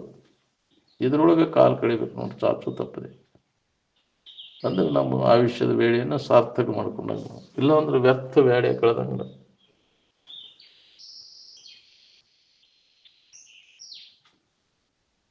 ಶರೀರ ತನಗ ಹತ್ತಿಲ್ಲ ಅಂದಿಂದ ಶರೀರದೊಳಗೆ ವಿಕಾರಗಳ ತನಗೆ ಹೆಂಗೆ ಹತ್ತವು? ಮನುಷ್ಯನೂ ತನಗೆ ಹತ್ತಿಲ್ಲ ಅಂದಿಂದ ಮನುಷ್ಯನ ವಿಕಾರಗಳು ತನಗೆ ಹೆಂಗೆ ಹತ್ತದ? ಶರೀರ ವಿಕಾರ ಶರೀರದಾಗ ಅದಾವ, ಮನುಷ್ಯನ ವಿಕಾರ ಮನುಷ್ಯನಾಗ ಅದಾವ. ಅದರಲ್ಲಿ ಎಲ್ಲದಕ್ಕೂ ಸಾಕ್ಷಿಯಾಗಿದ್ದಂಥ ಅರಿವು ಇರುವಿನಲ್ಲಿ ಇವು ಯಾವ ವಿಕಾರವೂ ಇಲ್ಲ. ನಿನ್ನಿಂದ ಅರಿವಿಸ್ಬೋದತೆ ಅದು ಶರೀರ, ಅದನ್ನು ತಿಳಿತಿ. ಮನುಷ್ಯನ ಶರೀರದ ವಿಕಾರವನ್ನು ತಿಳಿತಿ, ಮನುಷ್ಯನ ವಿಕಾರಗಳನ್ನು ನೀವು ತಿಳಿತಿ. ತಿಳಿಯವಾಗ ಎಲ್ಲಿದಾವು? ನಿನಗೆ ಗಣ್ಯವಾಗಿ ಅದಾವು ಎಲ್ಲ. ನಿನ್ನಿಂದ ಅರಿಸ್ಕೊಳ್ಳೋ ವಸ್ತು ನಿನಗೆ ಗಣ್ಯವಾಗಿದಾವು. ಆ ವಿಕಾರಗಳು ನಿನ್ನಲ್ಲಿ ಇಲ್ಲೇ ಇಲ್ಲ. ನನಗ ಆಗೈತೆ ಅಂತ ಸುಳ್ಳ ನಿನಗೆ ಹಚ್ಕೊಂಡು ಬಳಲ್ತೀನಿ.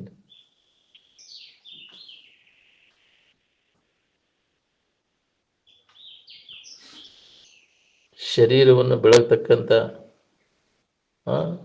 ಜೀವ ಚೈತನ್ಯಕ್ಕೆ ಶರೀರದ ವಿಕಾರ ಏನೂ ಹತ್ತಿಲ್ಲ. ಶರೀರ ಹುಟ್ಟುತ್ತದೆ, ಸಾಯ್ತದೆ, ಮಧ್ಯಂತರದಲ್ಲಿ ವಿಕಾರ ಹೊಂತದೆ. ಆದರೆ ಇವೆಲ್ಲ ವಿಕಾರ ನಿನ್ನ ಚೈತನ್ಯಮಯವಾದ ಇರುವಿಗೆ ಹತ್ತಿಲ್ಲ.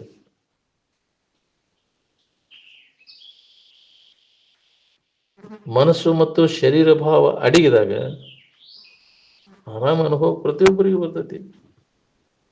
ಮನಸ್ಸಿಲ್ಲ, ಶರೀರ ಇಲ್ಲ, ಶರೀರ ಎಲ್ಲ ಮನಸ್ಸಿನಾಗ ಎಲ್ಲ ಐತಿ. ಮನಸ್ಸು ಅಡಗಿದಾಗ ಏನೈತಿ? ನೀ ಅದಿ. ಆ ಶರೀರ ಮನಸ್ಸು ಇಲ್ಲೇ ಇರಕ್ಕೆ ಬರ್ತೈತಿಲ್ಲ ನೀವು. ಇದು ಎತ್ತಿದಾಗ ಶರೀರನೂ ಇಲ್ಲ, ಮನಸ್ಸೂ ಇಲ್ಲ. ಅವಾಗ ಏನಿದ್ದೆ? ಆರಾಮನೈತಿ ಅಂತ ಎಚ್ಚರ ಕೂಡಲೇ ಬಂತಿ ಭಾವ. ನೀನಲ್ಲದ ಭಾವನೆ ಬಂದ ಕೂಡಲೇ ದುಃಖ ಪಡ್ತೀನಿ. ಅದಕ್ಕೆ ನೀನಲ್ಲದನ್ನೆಲ್ಲ ಕೈ ಬಿಟ್ಟು ನೀನಾಗಿ ಉಳ್ಕೊಳಕ್ಕೆ ಪ್ರಯತ್ನ ಮಾಡು.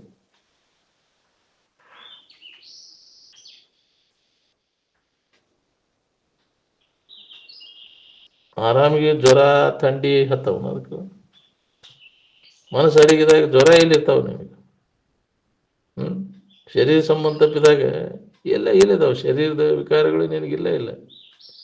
ಇದನ್ನೆಲ್ಲ ಕೇಳಿ ಮನೆಗೆ ಹೋಗಿ ಇದನ್ನು ನೆನಪು ಮಾಡೋದು ಬಿಟ್ಟು ಮತ್ತೆ ಹೊರಗೆ ಜಪ ಮಾಡ್ಕೋತ ಕೂತ್ನೆ, ಹೊರಗೆ ಏನಾರು ಕರ್ಮ ಮಾಡ್ಕೋತ ಕೂತ್ರೆ ಏನು ಲಾಭದ ಹೇಳ್ರಿ? ಬಾಯಲ್ಲಿ ಬಡಬಡಿಸ್ಕೊತ ಕೂತ್ರೆ, ವಿಠ್ಠಲ ವಿಠ್ಠಲ ಅನ್ಕೊಂತ ಕೂತ್ರೆ ವಿಠ್ಠಲ ಇಠ್ಠಲ್ ಏನಾಗ್ತದೆ ನೋಡಂತ ವಿಚಾರಕ್ಕೆ ನಾವು ಮುಖ ಕೊಡ್ಬೇಕಾಗೈತಿ. ಆಕಾಶ ಕರಗನೂ ಆಗೋದಿಲ್ಲ, ಕೆಂಪಗೂ ಆಗೋದಿಲ್ಲ. ಅದು ಯಾವಾಗಲೂ ನಿರ್ಮಲನ ಐತೆ. ಅದು ಹೊರಗಿನ ವ್ಯವಹಾರ, ಗಾಳಿ ಬೀಸಿರು, ಮಳೆ ಹೊಡೆದ್ರು, ಬಿಸಿಲು ಬಿದ್ದರು, ಅದೇನೂ ಆಗಿಲ್ಲ. ಅದರಂತೆ ನಿನ್ನ ಇರು ಯಾವ ವಿಕಾರವನ್ನು ಹೊಂದದೆ ನಿರ್ಮಲ ಅದ. ಅರಿವು ಮರವೆಗಳಲ್ಲಿ ಬೆರಕೆಯಾಗದೇ ಇರ್ತಕ್ಕಂಥ ಸಚ್ಚಿದಾನಂದ ಸ್ವರೂಪವೇ ತಾನು ಅನ್ನೋದನ್ನ ಸಂಪತ್ತು. ಅರಿವು ಮರವೆಗಳ ಸೋಂಕದ ಇರವು ನೀನು. ಯಾವ ಅಜ್ಞಾನ ಮತ್ತು ಜ್ಞಾನ ಎರಡವನ್ನು ಮೀರಿ ಐತಿ ನಿನ್ನ ಇರು ಅಂತ. ಅಂತಹ ಪರಿಶುದ್ಧವಾದಂತಹ ಇರುವಿನ ಕಡೆ ಎಲ್ಲ ಕೊಡೋದು ಬಿಟ್ಟು ಬರೀ ಈ ತೋರಿಕೆ ಕಡೆ ಎಲ್ಲ ಕೊಟ್ಕೊಂಡು ಇದ್ದ ಸಮಾಧಾನ ಕೆಡಿಸ್ಕೊಂಡಿಲ್ಲ.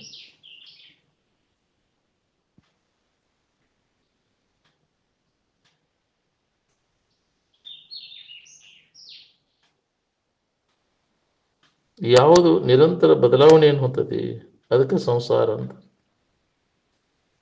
ಒಂದೇ ಒಂದು ಕ್ಷಣ ಕೂಡ ಎಲ್ಲ ಬದಲಾವಣೆ ಆಗುವಂತ ಹೋಗುದು. ಅದು ಒಂದು ಕ್ಷಣ ಕೂಡ ನಿಂತಿಲ್ಲ, ಅದು ಬದಲಾವಣೆ ಆಗುದು. ಕ್ಷಣಕ್ಕನ ಬದಲಾವಣೆ ಆಕೈತೈತಿ. ಇದಕ್ಕೆ ಸಂಸಾರ ಅಂತ. ಯಾವ ನಿತ್ಯ ಯಾವಾಗಲೂ ಇದ್ದದ್ದು ಬದಲಾವಣೆಯಾಗದೆ ಒಂದೇ ನಮೂನೆ ಇದ್ದದ್ದು.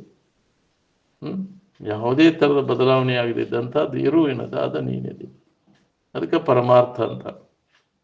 ಒಂದೇ ನಮೂನೆ ಐತೆ, ಅದು ಯಾವುದೇ ಥರದ ಬದಲಾವಣೆ ಅದರಲ್ಲಿ ಆಗಿಲ್ಲ. ಇದ್ದು ಇರುವಿನಲ್ಲಿ ಯಾವ ಬದಲಾವಣೆ ಆಗಿಲ್ಲ. ಆ ತೋರಿಕೆ ಒಳಗೆ ಬದಲಾವಣೆ ನಡೆದದು. ಬದಲಾವಣೆ ಹೊಂದುವುದನ್ನು ನೋಡ್ಕೋತ ಕೂತ್ರೆ ಬದಲಾಗದೆ ಇದ್ದಂಥ ಇರುವಿನ ಅನುಭವ ಹೆಂಗೆ ಬರ್ಬೇಕು? ಅದನ್ನು ಕೈ ಬಿಡಿದ್ರೆ ಬದಲಾವಣೆ ಆಗುವಂತಹದ್ದೆಲ್ಲ ತೋರಿಕೆ ದೃಶ್ಯಕ್ಕೆ ವಿಲಕ್ಷಣವಾಗಿ ನಿಲ್ಲ. ದೃಶ್ಯ ಎಲ್ಲ ಬದಲಾವಣೆ.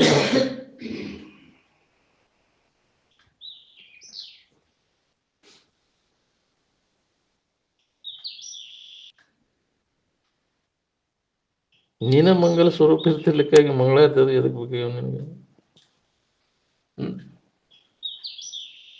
ನಾವೇನೋ ಮರ್ತು ಬಿಡ್ತೇವೆ ನಾವು ಬರೀ ಮಂಗಳಾರತಿ ಅಂದ್ರೆ. ನೀನ ಮಂಗಲ ಸ್ವರೂಪ ಅಂದ್ರೆ ಸುಖ ಸ್ವರೂಪವಾದಂಥ ಇರುವ ನೀನು. ಬರೀ ಮಂಗಳಾರತಿ ಅನ್ನಕ್ಕೆ ಹೋಗಿ ಬರೀ ರಾಗ ಇದ್ರ ಕಡೆ ಹೋಗಿಬಿಡ್ತೈತಿ. ಆ ಮೂಲ ವಸ್ತುವಿನ ಕಡೆ ಲಕ್ಷ್ಯ ಇಲ್ಲ ಇಲ್ಲ. ಬರೀ ಹಾಡೋದು ಅದನ್ನ ಮಾಡೋದು, ಬರೀ ಮಂಗಳಾರತಿ ರಾಗದ ಕಡೆ ಹೋಗ್ತೈತಿ ನೀನು, ಮತ್ತು ಮಬ್ಬಿಗೆ ಬೀಳ್ತಿ.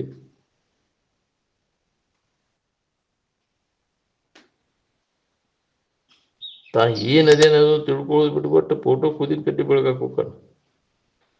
ಏನು ಲಾಭ ಐತಿ? ಫೋಟೋ ಮೋಷನ್ ನೋಡ್ತೈತೆ ಅದು ಯಾಕ್ರಿ? ಏನದು ಧೂಪ ಹಾಕ್ತಾನು, ಮರಿಯ ಮಾಲೆ ಹಾಕ್ತಾನು, ಏನು ಉಪಯೋಗ? ಅದನ್ನ ಜೀವಿಗಳಿಗೆ ಚೈತನ್ಯ ಇದ್ದಲ್ಲಿ ಅದನ್ನ ಅವಕ್ಕೆ ಅನುಕೂಲ ಆಗಿಬಿಟ್ಟಿದ್ರೆ ಅಂಥದ್ದು ಏನಾರು ಅವ್ರಿಗೆ ಸಹಾಯ ಮಾಡಿದರೆ ಕಷ್ಟದಲ್ಲಿರೋರಿಗೆ ಅಲ್ಲಿ ಸಂತೋಷ ಆಕಿತ್ತು. ಆ ಫಲ ನಿನಗೆ ಸಿಗ್ತೈತಿ. ಈ ಫೋಟೋ ಕೂದಿನ ಕಡ್ಡಿ ಬೆಳಗೋದು, ಪೂಜೆ ಮಾಡೋದು, ಒರೆಸೋದು, ಅದರಿಂದ ಯಾವ ಫಲನೂ ಇಲ್ಲ. ಜಡ ವಸ್ತುಗಳನ್ನು ಏನು ಮಾಡೋದು? ಅದರಿಂದ ಯಾವ ಫಲನೂ ಇಲ್ಲ. ಅಂತಃಕರಣ ಚೈತನ್ಯ ಎಲ್ಲಿ ಜಾಗೃತಿ ಇರ್ತೈತಿ ಅಲ್ಲಿ ಮಾಡೋ ಪೂಜೆ, ಅವ್ರನ್ನ ಸಂತೋಷಗೊಳಿಸು, ಅವ್ರಿಗೆ ಸಹಾಯ ಮಾಡು, ಉಪಕಾರ ಮಾಡು, ಅದ್ರ ಫಲ ನಿನಗೆ ಸಿಗ್ತೈತಿ. ಈ ಗೊಂಬೆ ಪೂಜೆ ಮಾಡಿದ್ರೆ ಇದನ್ನ ಫೋಟೋ ಮುಗಿ ಏ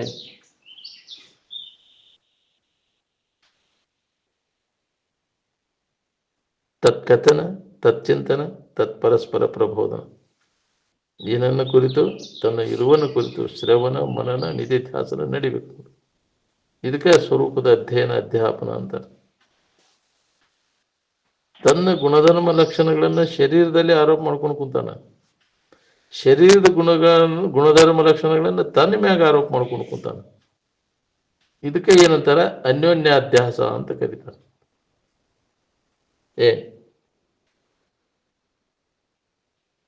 ಏನಿದ್ದಿ ಅದನ್ನು ಬಿಟ್ಟು ಎಲ್ಲದನ್ನು ಆರೋಪ ಮಾಡ್ಕೊಂಡು ಕೂತಿಯಲ್ಲ. ಈ ಆರೋಪಿತ ಭಾವ ತೆಗೆದು ಹಾಕುವುದರಿಂದ ಅಧ್ಯಾತ್ಮದ ಜೀರ್ಣವಾದ ಬಟ್ಟೆಯನ್ನು ಕಳೆದೊಗೆಯುವಂತೆ ಜೀರ್ಣವಾದ ಈ ಶರೀರವನ್ನು ಬಿಟ್ಟು ಜೀವ ಮತ್ತೊಂದು ಶರೀರ ಧಾರಣ ಮಾಡ್ತಾನೆ. ಇದು ಪೂರ್ಣ ಮುಕ್ತ ಆಗುವವರೆಗೂ ಇದ್ದುತ್ತಾನೆ. ಅವರು ವಾಸನೆಗನುಗುಣವಾಗಿ ಮತ್ತು ಜನ್ಮಗಳು ಬರ್ತಾವೆ. ಜನ್ಮ ಅಂತ ತಿರುಗು ಪಾಳೆ ಬರ್ತೈತಿ. ವಾಸನೆಗನುಗುಣವಾಗಿ ಸಮೂಲವಾಗಿ ಅವರು ಸ್ವಲ್ಪ ಉಳಿಯದಂತೆ ನಾಶ ಮಾಡಿಕೊಂಡಾಗ ನಿನಗೆ ಮುಕ್ತನ ಅನುಭವ, ನಾನು ಮುಕ್ತದೇನನ್ನೋದು, ನನಗೆ ಬಂಧನನೇ ಇಲ್ಲ ಅನ್ನೋದು ಹೊಳಿತೈತಿ. ವಾಸನೆಗಳಿಂದನೇ ನಿನಗೆ ಬಂಧನ ಆಗಿತ್ತು.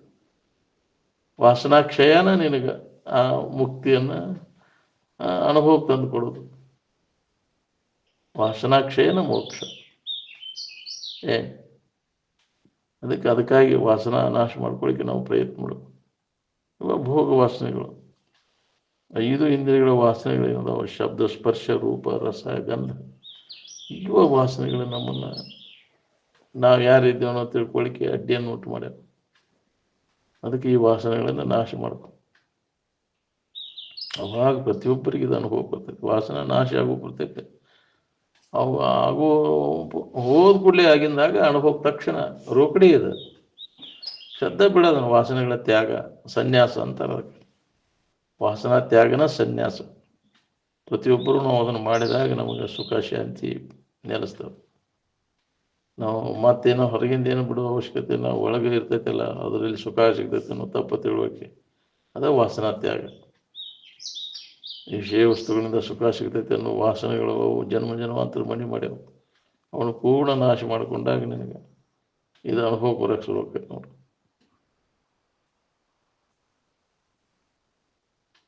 ಹೆಂಗೆ ಬಿಡೋನ್ರಿ? ಅದನ್ನು ಗಟ್ಟಿ ಹಿಡ್ಕೊಂಡು ಬೇಕಾದಂಗೆ ಹೇಳ್ತೈತಿ, ಕೇಳ್ತೈತಿ. ಬರೇ ಜಡಭಾವದಾಗ ಐತಿ. ಹೆಂಗೆ ನಿನಗೆ ಅನುಭವ ಬರ್ಬೇಕಿತ್ತು? ಜಡಭಾವನೆಯನ್ನು ನೀಗಿದಾಗ ಪ್ರತಿಯೊಬ್ಬರಿಗೆ ಇದು ಅನುಭವ ಬರ್ತದೆ. ಅದರ ಸಂಬಂಧ ಜಡಭಾವವನ್ನು ನೀನಲ್ಲದ ಭಾವ, ಜಡ ಅದು ನಿನ್ನಿಂದ ಅರಿವಿಸ್ಕೊಳ್ಳೋದೇನು, ಅದನ್ನೆಲ್ಲ ಕೈ ಬಿಡೋದನ್ನು. ಅದ್ರ ಮ್ಯಾಗಿನ ಆಸಕ್ತಿ ಎಲ್ಲಷ್ಟು ಉಳಿಬಾರ್ದು ನನಗೆ. ಯಾವಾಗಲೂ ನೀನು ಯಾರಿದ್ದಿ, ಸದ್ವಸ್ತುನ ನಾನಿದೆ, ಕೆಡಲಾರ್ದಂಥ ವಸ್ತುನ ನಾನದೇನೋ ಏನೋ ಆಗ್ಬೇಕು.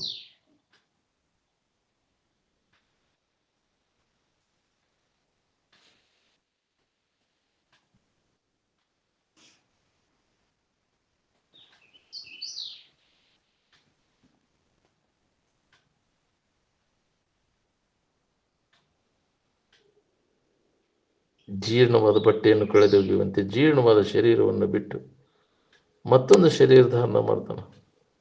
ಹೌದು, ಇದಕ್ಕೆ ಅವಧಿ ಐತಿ. ಇದು ಮುಗಿದ ಕೂಡಲೇ ಮತ್ತೊಂದು ವಾಸನೆಗಳನ್ನು ಕೂಡ ಮತ್ತೊಂದು ಶರೀರ ಬರ್ತದೆ. ಒಂದು ಸುಳ್ಳು 1000 ಸರಿ ಹೇಳಿದ್ರೆ ಕರೆ ಆಕೈತಿ ಅಂದ್ರೆ ಕರೆ ಇದ್ದದ್ದ ಕರೆ ಆಗುದಿಲ್ಲನ್ರಿ. ಅದಕ್ಕೆ ಪುನಃ ಪುನಃ ಸದ್ವಸ್ತುವಿನ ಬಗ್ಗೆ ಶ್ರವಣ ಮನನ ನಿಧಿಧ್ಯಾಸನವನ್ನು ಅವ್ಯಾಹತವಾಗಿ ನಾವು ಮಾಡ್ಕೊಂತ ಇರ್ಬೇಕು, ಬಿಟ್ಟು ಬಿಡುದು. ವಿಚಾರದಿಂದ ನಮಗಿದು ಬಂಧನ ಆಗೈತಿ, ವಿಚಾರದಿಂದನೇ ಅದು ಹೋಗ್ತೈತಿ. ಅದಕ್ಕೆ ವಿಚಾರಕ್ಕನ ನಾವು ಮಹತ್ವ ಕೊಡಬೇಕಾಗೈತಿ. ವಿವೇಕನ ಮದ್ದು. ನಾವು ಮಾಡುವಂತ ಕೆಲಸ ಯಾವುದು ಅಂದ್ರೆ ನಮ್ಮನ್ನು ನಾವು ತಿಳ್ಕೊಳ್ಳೋದು. ನಾವು ಯಾರಿದ್ದೀವಿ ತಿಳ್ಕೊಳ್ಳೋ ಸಂಬಂಧ ಇದು ಮನುಷ್ಯನ ಜನ್ಮ ಬಂದದ್ದು. ಬಾಕಿದು ಏನು ಮಾಡಿದ್ರು ಕೆಲಸ ಆಗೋದು ನೋಡ್ರಿ. ನೀ ಯಾರು ಯಥಾರ್ಥ ತಿಳಿಯೋದ್ರ ಮಾತ್ರ ನಿನಗೆ ಮುಕ್ತಿ. ತಿಳಿಯಲೇ ಏನಾರು ಮಾಡ್ಕೋತಕ್ಕೆ ಹೋದ್ರೆ ನೀನು ಮತ್ತಟ್ಟು ಬಂಧನ. ಬ್ರಹ್ಮನಿಷ್ಠರು ಎಲ್ಲಿರ್ತಾರೆ ಅಲ್ಲಿ ಎಲ್ಲಾ ಕ್ಷೇತ್ರಗಳಿರ್ತಾವ.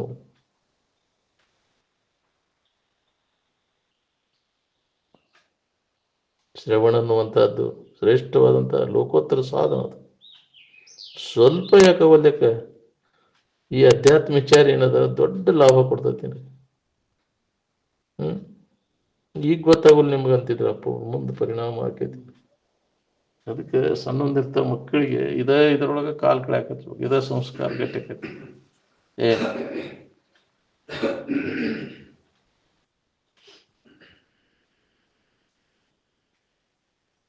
ಇನ್ನೊಬ್ಬರಿಗೆ ತೊಂದರೆ ಕೊಡ್ದಂಗೆ ಇರ್ಬೇಕನ್ನುವಂಗಿದ್ರೆ ಮೊದಲೇ ನಮ್ಮನ್ನು ನಾವು ತಿಳ್ಕೊಳ್ಳುವ ಅಭ್ಯಾಸದಾಗ ಕೊಡಬೇಕು ನೋಡಿ. ಇನ್ನೊಬ್ರು ಸವರಿಗೆ ಹೋಗುದಿಲ್ಲ, ಇನ್ನೊಬ್ರು ಭೇಟಿಯಾಗಕ್ಕ ಹೋಗುದಿಲ್ಲ. ಹೌದಿಲ್ಲ? ನಮ್ಮನ್ನ ಆತ್ಮ ಸಂಶೋಧನ ಅಭ್ಯಾಸದಾಗ ತೊಡಗಿದವ ಇನ್ನೊಬ್ಬರಿಗೆ ಭೇಟಿ ಆಗ್ಬೇಕು, ಇದನ್ನ ಮಾಡ್ಬೇಕನ್ನೋ ಅವನ ಅವಶ್ಯಕತೆ ಇಲ್ಲ. ಏನ್ ಮಾಡವ ಇನ್ನೊಬ್ರು ಭೇಟಿಯಾಗಿ ಬರೀ ವಿಷಯ ಚಿಂತನದಾಗ ಕಾಲು ಕಳೆಯೋದು. ಅವ್ನು ಯಾವಾಗಲೂ ಯಾರು ಉಸಾಬರಿನೂ ಬೇಕಾಗಿಲ್ಲ, ಯಾರ ಜನರ ಪರಿಚಯನೂ ಬೇಕಾಗಿಲ್ಲ, ಯಾರಿಗೆ ಭೇಟಿ ಆಗೋದು ಬೇಕಾಗಿಲ್ಲ. ಇದ್ರ ಅಭ್ಯಾಸ ತೊಡೆ ಅವ್ನು ಪುರುಷೋತ್ತರ ಸಿಗ್ತೈತಿ. ಅವ್ನು ಪುರುಷೋತ್ತರ ಸಿಗುದಿಲ್ಲ. ಅವ್ನು ಆತ್ಮಚಿಂತನದ ಅಭ್ಯಾಸದಾಗ ಆ ಅಭ್ಯಾಸ ಉದ್ಯೋಗ ಇಲ್ಲದ ಏನಂತಾರಲ್ಲ, ಬರೀ ಅವ್ರ ಏನು ಸುದ್ದಿ ಇವ್ರ ಸುದ್ದಿ ಇದ್ರ ಅಲ್ಲಿ ಹೋಗ್ಕೊಂಡುದು, ಬರೀ ಇದ್ರ ಕಾಲಗಳ ಸತ್ತು ಕೆಲಸ ಬಿಲ್ಲ ಭವಿಷ್ಯ. ನಿಜವಾಗಿ ಬೇಕಲ್ಲ ಅದು. ಎಳೆ ವ್ಯರ್ಥ ಕಳೀಲಿಕ್ಕೆ ನಾವು ಹೊರಗಿಂದ ಏನಾರ ಮಾಡ್ಕೊಂತ ಕೈ ಮುಗಿದ್ರೆ ಕಾಲು ಮುಗಿದ್ರೆ ಹೋಗೋದಲ್ಲದು. ಒಳಗೆ ಮನಸ್ಸಿನಾಗ ನೋಡ್ಕೋದು ವಾಸನೆಗಳನ್ನು ಪೂರ್ಣ ನಾಶ ಮಾಡ್ಕೋ. ಹೋಗೋ ವಾಸನೆಗಳನ್ನು ನಾಶ ಮಾಡ್ಕೊಂಡಾಗ ನಿನಗಿದ್ರ ಲಾಭ ಮಾಡ್ಕೊಳಕ್ ಬರ್ತೈತಿ.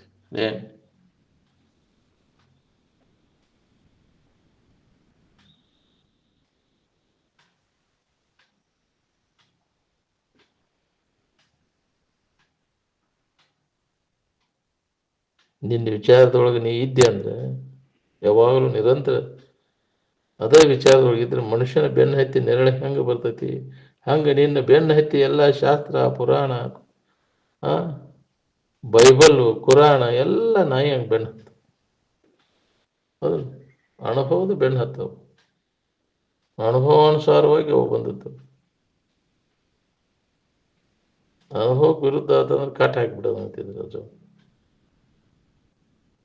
ಮೂರೂ ಶರೀರಗಳನ್ನು ಎದುರಿಟ್ಟು ಅರಿತಕ್ಕಂಥ ಚೈತನ್ಯ ಸ್ವರೂಪಕ್ಕೆ ಪ್ರತ್ಯೇಗಾತ್ಮ ಅಂತಾರೆ. ಪ್ರತ್ಯೇಗಾತ್ಮನ ಬುದ್ಧಿ ಕೃತ್ಯವೇ ತೂರ್ಯವಂತ. ಅದಕ್ಕೆ ತೂರ್ಯಾವಸ್ಥೆ ಸಮಾಧಿ ಅಂತ. ಮೂರೂ ಶರೀರಗಳನ್ನು ಎದುರಿಟ್ಟು ಅದ್ರ ಸಂಬಂಧ ಎಲ್ಲ ತಪ್ಪಿಸ್ಕೊಂಡು ಇರಾಕ್ ಕಲಿಬೇಕು ನೋಡ್ರಿ. ನಾವು ಎದುರಿಟ್ಟು ನಾವು ಯಾವ್ದನ್ನು ತಿಳಿತೀವಿ, ಯಾವ್ದು ನಾವು ಹೆಂಗಾಕ್ಯವ, ನಾವು ಬೇರೆ ಅದ ಬೇರೆ. ಗೊತ್ತಿಲ್ಲದಕ್ಕೆ ನಾನು ಅದ ಅಂತ ತಿಳ್ಕೊಂಡು ಇಷ್ಟು ದಿನ ಒದ್ದಾಡಿದೆ. ಇದು ನಾನಲ್ಲ ಅಂತ ತಿಳಿದು ಅದರ ಸಂಬಂಧ ತಪ್ಪಿಸ್ಕೊಂಡಿರೋಕೆ ಪ್ರಯತ್ನ ಮಾಡಿ. ಇದೇ ನಾವು ಮಾಡ್ಕೊಳ್ಳುವಂಥ ಕೆಲಸ. ಅನಾತ್ಮದ ಸಂಬಂಧವನ್ನು ತಪ್ಪಿಸ್ಕೊಂಡಿರುವಂಥ ಪ್ರಯತ್ನ. ಅದಕ್ಕಾಗಿ ನಿರಂತರವಾದಂಥ ಪ್ರಯತ್ನ ಬೇಕು ನೋಡ್ರಿ. ಶರೀರ ಹೆಂಗೆ ಮುಪ್ಪಾಕೈತಿ ನೋಡ್ರಿ, ಹಂಗಾಗಿ ಮನುಷ್ಯನೊಳಗಿನ ಭೋಗ ಲಾಲಸ ಹೆಚ್ಚಕ್ಕೊಂತ ಹೋಗ್ತೈತಿ.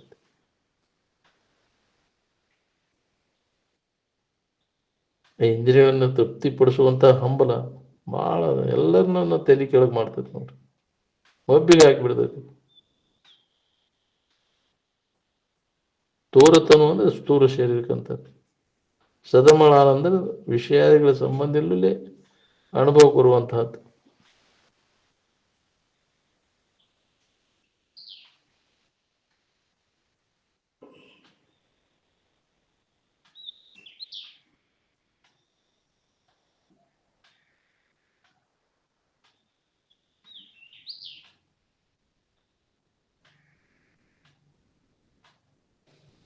ಸದಮಳ ಆನಂದ ಅಂದ್ರೆ ವಿಷಯಗಳ ಸಂಬಂಧದಲ್ಲೇ ಅನುಭವ ಕೊಡುವಂತಹದ್ದು ಆನಂದ.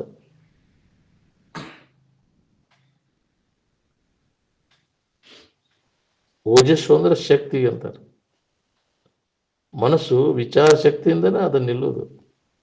ಬಾಕಿ ಏನ್ ಮಾಡಿದ್ರು ಅದು ನಿಲ್ಲೋದು ನೋಡ್ರಿ. ವಿವೇಕ ವೈರಾಗ್ಯನ ಇದಕ್ಕೆ ಮುಖ್ಯ. ಅಭ್ಯಾಸದ ಶೈಲಿ, ಅಭ್ಯಾಸಿಗೆ ಸೂಕ್ಷ್ಮ ಶರೀರ ಆದಿ ಅನಾಥನಾದಗಳು ಕೇಳಬೇಕು. ಅಂದಾಗ ಅದು ಅವನ ಸಾಧನ ಬರೋಬ್ಬರಿ ಅಂತ ತಿಳ್ಬೋದು. ಊದಿನ ಕಡ್ಡಿ ಹಚ್ಚಿನೇ ಯಾಕ್ರಿ, ಹೊರಗೆ ಏನೇನೋ ಹಚ್ಚಿ ಹೂ ಏರ್ಸಿನೇ ಪತ್ರಿ ಏರ್ಸಿನೇ ಆತಂತ ಪೂಜೆ ಯಾಕ್ರಿ. ಅದಕ್ಕೆ ಸಂತೋಷ ವ್ಯಕ್ತ ಆಗ್ತದೆ. ಜಡ ವಸ್ತುಗಳಿಗೆ ಮಾಡಿರಿ, ಈ ಜೀವಿಗಳಿಗೆ ಮಾಡ ಅಂದ್ರೆ ಲಾಭದ ನಿನಗೆ.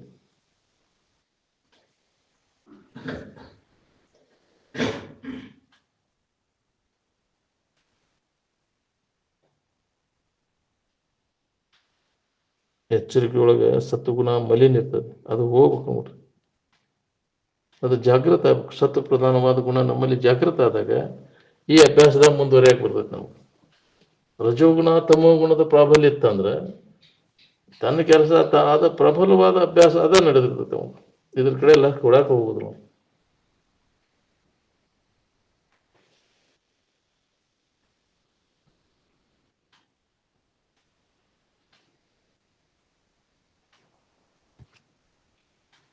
ಎಲ್ಲ ವಿಚಾರಗಳು ಅಡಿಗಿದಾಗ ನಿದ್ದೆ ಬಂದು ಬಿಡ್ತೈತಿ. ನಿದ್ದೆ ಮಬ್ಬನ್ಯಾಗ ಬಿದ್ದು ಬಿಡ್ತೀವಿ. ನಿದ್ದೆಯಿಂದ ಎಚ್ಚರ ಆದ್ಕೊಂಡೆ ಮತ್ತೆ ಮೊದಲಿನ ವಾಸನಾದಿಗಳು ಹೇಳ್ತಾವ. ಅದಕ್ಕೆ ವಿವೇಕ ವೈರಾಗ್ಯ ಇಲ್ಲದ ಹೊರತು ನಮ್ಗೆ ಇದನ್ನು ಅನುಭವ ಮಾಡ್ಕೊಳಕ್ಕಾಗುದಿಲ್ಲ.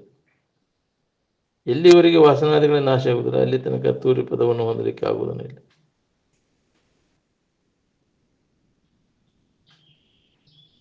ವಿವೇಕ ವೈರಾಗ್ಯದ ಬಲದ ಮ್ಯಾಗ ಮೂರು ಶರೀರಗಳನ್ನು ಮೀರಿ ಮನಸ್ಸನ್ನ ಸ್ವರೂಪದಲ್ಲಿ ನಿಲ್ಲಿಸಲಿಕ್ಕೆ ಬರ್ತದೆ. ಮೊದಲಿಗೆ ಅಭ್ಯಾಸಿಗೆ ಸೂಕ್ಷ್ಮ ಶರೀರ ದೇವತೆಗಳು, ರಾಕ್ಷಸ ಪಿಶಾಚಿಗಳು ಕಾಣಿಸ್ತವು. ಅಭ್ಯಾಸ ಮಾಡಿದಾಗ ಬರುದಿಲ್ಲ. ಅಭ್ಯಾಸ ಮಾಡ್ಲಿಕ್ಕೆ ಕೂತ್ರೆ ಕನಿಷ್ಠನಿಗೆ 12 ತಿಂಗಳು ಇರ್ತದೆ, ಉತ್ತಮನಿಗೆ 3 ತಿಂಗಳ, ಮಧ್ಯಮನಿಗೆ 6 ತಿಂಗಳು ಬೇಕಾಕತಿ.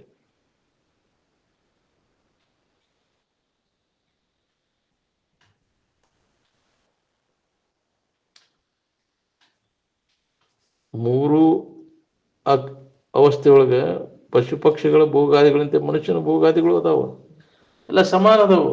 ಮನುಷ್ಯನಿಗೆ ಆಹಾರ, ನಿದ್ರಾ, ಮೈಥುನ ಅವು ಅಷ್ಟ ಮಾಡ್ತಾವ, ನೀನು ಅಷ್ಟ ಮಾಡ್ತೀವಿ. ಎಲ್ಲರಿಗೆ ಸಮಾನ ಅದಾವು. ಅದಕ್ಕೆ ಪಶು ಪಕ್ಷಿಗಳಿಗೆ ನಿನಗೆ ಏನು ಭೇದ ಅದ?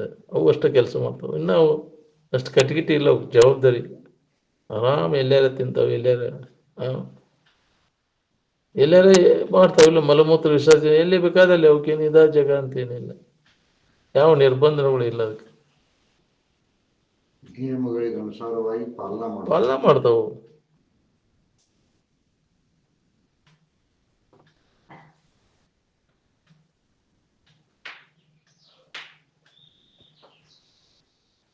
ಮೂರು ಅವಸ್ಥೆಗಳನ್ನ ಮೀರ್ಲಿಕ್ಕೆ ಪ್ರಯತ್ನ ಮಾಡಿದ್ರೆ ಅವು ಮನುಷ್ಯರು ಅಂತಾರ. ಮೂರು ಅವಸ್ಥೆಗಳ ಸಂಬಂಧವನ್ನು ತಪ್ಪಿಸ್ಕೊಳ್ಳಿಕ್ಕೆ ಅವನು ಪ್ರಯತ್ನ ಮಾಡಬೇಕು. ಇಲ್ಲದಿದ್ರೆ ಪಶು ಪಕ್ಷಿಗಳು ನಮಗೂ ಏನು ಭೇದ ಬರೋದಿಲ್ಲ.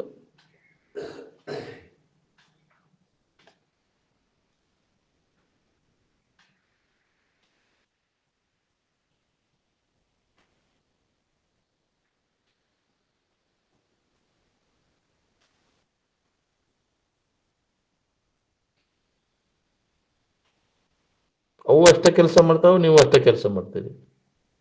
ಅವು ತೆಕ್ಕಿ ತಿಂದು ಹಕ್ಕಿಯಾಗಿ ಬೀಳ್ತಾವ, ನೀವು ಪಡಿ ತಿಂದು ಪಡ್ಸಲಾಗಿ ಬೀಳ್ತೀವಿ. ಮನುಷ್ಯನ ಜನ್ಮಕ್ಕೆ ಬಂದ ಮ್ಯಾಗ ಸಮಾಧಿ ಅಥವಾ ತುರ್ಯಾವಸ್ಥೆಯನ್ನು ಅಭ್ಯಾಸ ನಾವು ಮಾಡಲಿಲ್ಲ ಅಂದ್ರೆ ಮನುಷ್ಯನ ಜನ್ಮಕ್ಕೆ ಬಂದದ್ದು ವ್ಯರ್ಥ. ದೊಡ್ಡ ಲಾಭ ಅದ ಇದು. ತೂರ್ಯ ಮತ್ತು ತುರ್ಯಾತೀತ ಇವೆರಡನ್ನು ಈ ಜಗದಲ್ಲೂ ಅಭ್ಯಾಸವನ್ನು ಮಾಡಿದೊಡೆ ನಿತ್ಯ ಮುಕ್ತಿ ಪದ ಸಿದ್ಧಿ ಅಪ್ಪದು ಅಂತ. ಇದ್ರ ಅಭ್ಯಾಸದಾಗ ತೊಡಗ್ಬೇಕು ನೋಡ್ರಿ. ಹಗಲಿರುಳೆನ್ನದೇ ಮಾಡಿದಾಗ ಇದು ಕೆಲಸಕ್ಕೆ.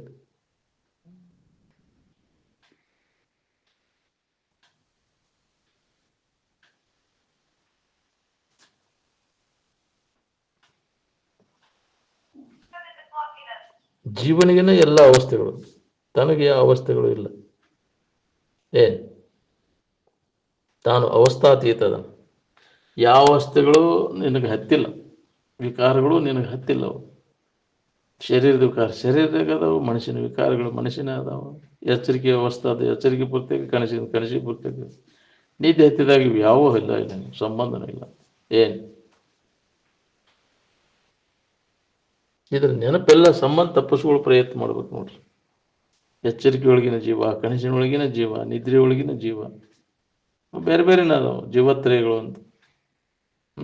ಜಾಗೃತ ಜೀವಕ್ಕೆ ವಿಶ್ವ ಅಂದಾರ, ಕನಸಿನಾಗಿನ ಜೀವಕ್ಕೆ ತೈಜಸ್ಸ ಅಂದಾರ, ನಿದ್ದೆ ಒಳಗಿರ್ತಕ್ಕಂಥ ಜೀವಕ್ಕೆ ಪ್ರಾಜ್ಞೆ ಅಂದಾರ. ಇವೆಲ್ಲ ಮೂರು ಶರೀರಗಳನ್ನು, ಮೂರು ಜೀವಭಾವಗಳನ್ನು ಕಳ್ಕೊಂಡಾಗ ಪ್ರತ್ಯೇಗಾತ್ಮನ ಬುದ್ಧಿ ಕೃತ್ಯ ತೂರ್ಯವ ಅಂದ. ಅವಾಗ ನಿನಗೆ ಸಮಾಧಿ ಸ್ಥಿತಿ ಅನುಭವವನ್ನು ಮಾಡ್ಕೊಳಕ್ ಬರ್ತದೆ.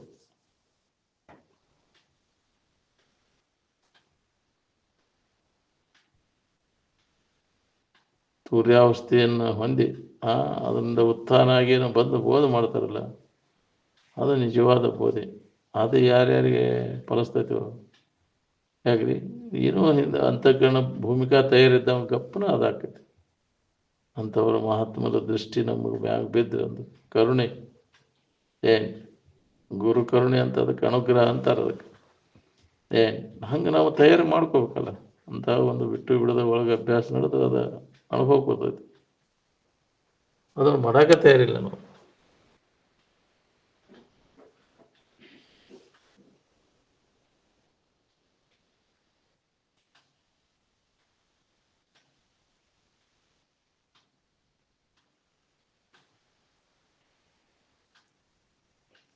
ವಿಚಾರ ಮಾಡಿ ನೋಡಿದರೆ, ಸರಿಯಾದ ರೀತಿಯಿಂದ ವಿಚಾರ ಮಾಡಿ ನೋಡಿದರೆ ತನಗೆ ಯಾವ ಕಾಲಕ್ಕೂ ಬಂಧನ ಇಲ್ಲ. ಸುಳ್ಳು ನಿನಗೆ ಬಂಧನದ ಭ್ರಾಂತಿ ಆಗೈತಿ. ಈ ಭ್ರಾಂತಿ ನಾಶ ಮಾಡ್ಕೋ. ಜೀವನಿಗೆ ಅವಸ್ಥೆಗಳಿಂದ ಸಪ್ತಾವಸ್ಥೆಗಳು. ಅದರ ಮೊದಲನೇ ಅವಸ್ಥೆ ಏನದ? ಅಜ್ಞಾನ, ಆವರಣ ಎರಡನೇದ್ದು, ವಿಕ್ಷೇಪ ಮೂರನೇದ್ದು. ಇದ ಮೂರು ದೋಷದೊಳಗೆ ಬಿದ್ದು ಹೊಳ್ಳೆಯಾಡ್ತಾನೆ ಮಾನವ. ಇವನನ್ನು ಹೊಡೆದು ಹಾಕ್ಬೇಕಂದ್ರೆ ಅಜ್ಞಾನ, ಆವರಣ, ವಿಕ್ಷೇಪ ಮೂರು ದೋಷಗಳನ್ನು ಹೊಡಬೇಕಾತಂದ್ರೆ ಮಹಾತ್ಮರು ಹೇಳಿದ ಮಾತಿನಲ್ಲಿ ನಂಬಿಕೆ ಇರುವುದು. ಆ ನಂಬಿಕೆ ಮುಖಾಂತರ ಏನು ಜ್ಞಾನ ಆಕೈತಿ? ಪರೋಕ್ಷ ಜ್ಞಾನ. ಅವಾಗ ಅವಾಗ ಇದೆಲ್ಲ ಹೊಳಿತೈತಿ ನೋಡಿ. ಪರೋಕ್ಷ ಜ್ಞಾನ ಆದ ನಂತರ ಅಪರೋಕ್ಷ ಜ್ಞಾನ. ಸ್ವತಃ ನಾವು ಅದನ್ನು ಖಾತ್ರಿ ಮಾಡ್ಕೊಂಡಾಗ ನಮ್ಗೆ ಅಪರೋಕ್ಷ ಜ್ಞಾನ ಆಕೈತಿ. ಬರೀ ಇನ್ನೊಬ್ಬರು ಹೇಳಿಕೆ ಕೇಳಿಕೆ ಮ್ಯಾಗ ಅದನ್ನು ನೆಚ್ಕೊಂಡು ಹೋಗಿಲ್ಲ. ನಿನ್ನನ್ನು ನೀವು ತಿಳ್ಕೊಂಡು ಉಳ್ಕೊಳ್ಳುವಂಥ ಕೆಲಸ ಅದ ನೋಡ್ರಿ. ಎಲ್ಲವನ್ನ ಬಿಡೋದನ್ನು ಬಿಟ್ಟಾಗಿ ಇದನ್ನು ಅನುಭವ ಮಾಡ್ಕೊಳಕ್ ಬರ್ತೈತಿ ನೋಡ್ರಿ.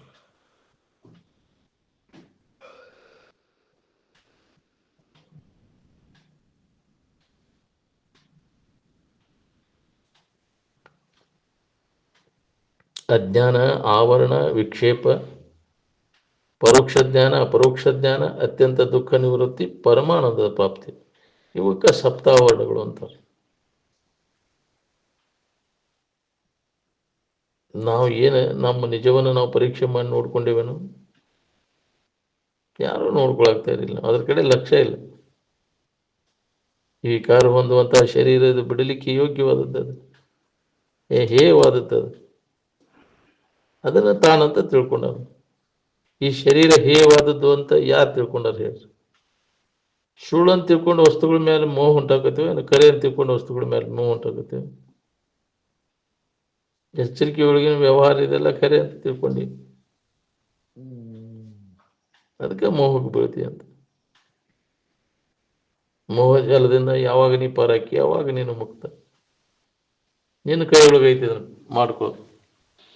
ಇನ್ನೊಬ್ಬರ ಕಡೆಯಿಂದ ಇದನ್ನು ಕಳ್ಕೊಳಕ್ಕಾಗೋದಿಲ್ಲ. ಬೇಕಾದಂಗೆ ಹೇಳೋದು ಕೇಳೋದು ಮಾಡ್ತೇನೆ ನಾನು. ಸ್ವತಃ ನೀನು ಇದಕ್ಕೆ ಪ್ರಯತ್ನ ಮಾಡಬೇಕು. ಸ್ವಂತ ಪ್ರಜ್ಞೆ ಬೇಕು ನೋಡ್ರಿ. ಸ್ವಂತ ಪ್ರಜ್ಞೆ ಯಾವಾಗಿಲ್ಲ ಅವಾಗ ಇದನ್ನು ಅಜ್ಞಾನವನ್ನು ಕಳ್ಕೊಳಿಕ್ಕೆ ಬರೋದಿಲ್ಲ. ನಿನ್ನೊಳಗಿರ್ತಕ್ಕಂಥ ಅದನ್ನು ಅಜ್ಞಾನವನ್ನು ಕಳ್ಕೊಳ್ಳಿಕ್ಕೆ ನೀನೇ ಪ್ರಯತ್ನ ಮಾಡಬೇಕು. ಆತ್ಮನೇವ ಆತ್ಮನ ಮುದ್ದರೇತ್. ನಿನ್ನ ಉದ್ಧಾರಕ್ಕಾಗಿ ನೀನೇ ಇದಕ್ಕೆ ಪ್ರಯತ್ನ ಮಾಡಬೇಕು. ಮತ್ತು ಒಬ್ಬನ್ಯಾಗ ಬಿದ್ದೆ ಅಂದ್ರೆ ಹೋಗಿಬಿಡ್ತೈತಿ ಮನುಷ್ಯನ ಜನ್ಮ ಹೊಂಟೈತಿ. ಬಡ್ಕೊಳಕತ್ತೈತಿ ಹಾರ್ಟ್ ಸಮೀಪ ಮಾಡ್ಲಿಕ್ಕತ್ತದ ಅದಿಲ್ಲ. ರುದ್ರಭೂಮಿ ಸಮೀಪ ಆಗ್ತದೆ. ಹೆಂಗೆ ಬಡ್ಕೋತಿ ಹಂಗೆ ಸಮೀಪ ಮಾಡ್ಕೋತ ಉಂಟು. ಅದಕ್ಕೆ ಅದರಿಂದ ಹಿಂದಕ್ಕೆ ಸರ್ಕೊ. ವಿಷಯಾದಿಗಳ ವ್ಯವಹಾರದಿಂದ ನೀ ಹಿಂದಕ್ಕೆ ಸರ್ಕೊಂಡಾಗ ನಿನಗೆ ನೆಮ್ಮದಿ ಇರಾಕ್ತದೆ.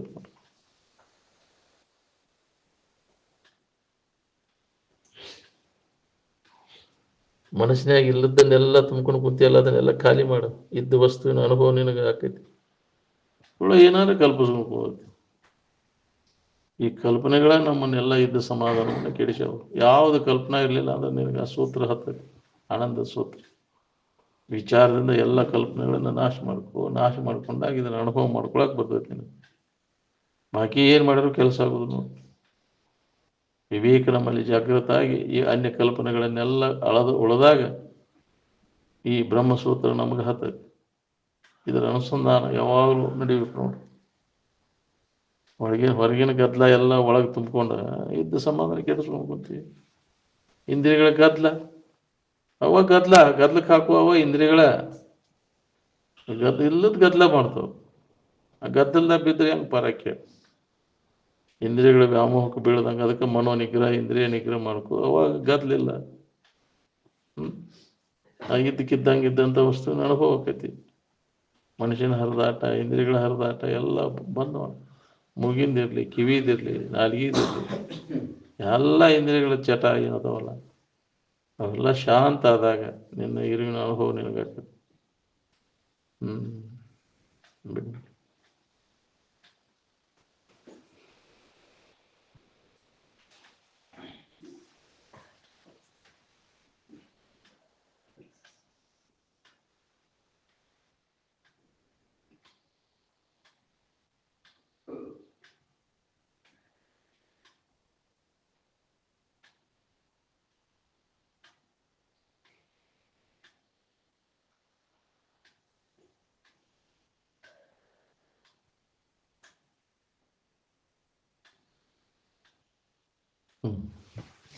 सकल साधु संत महाराज को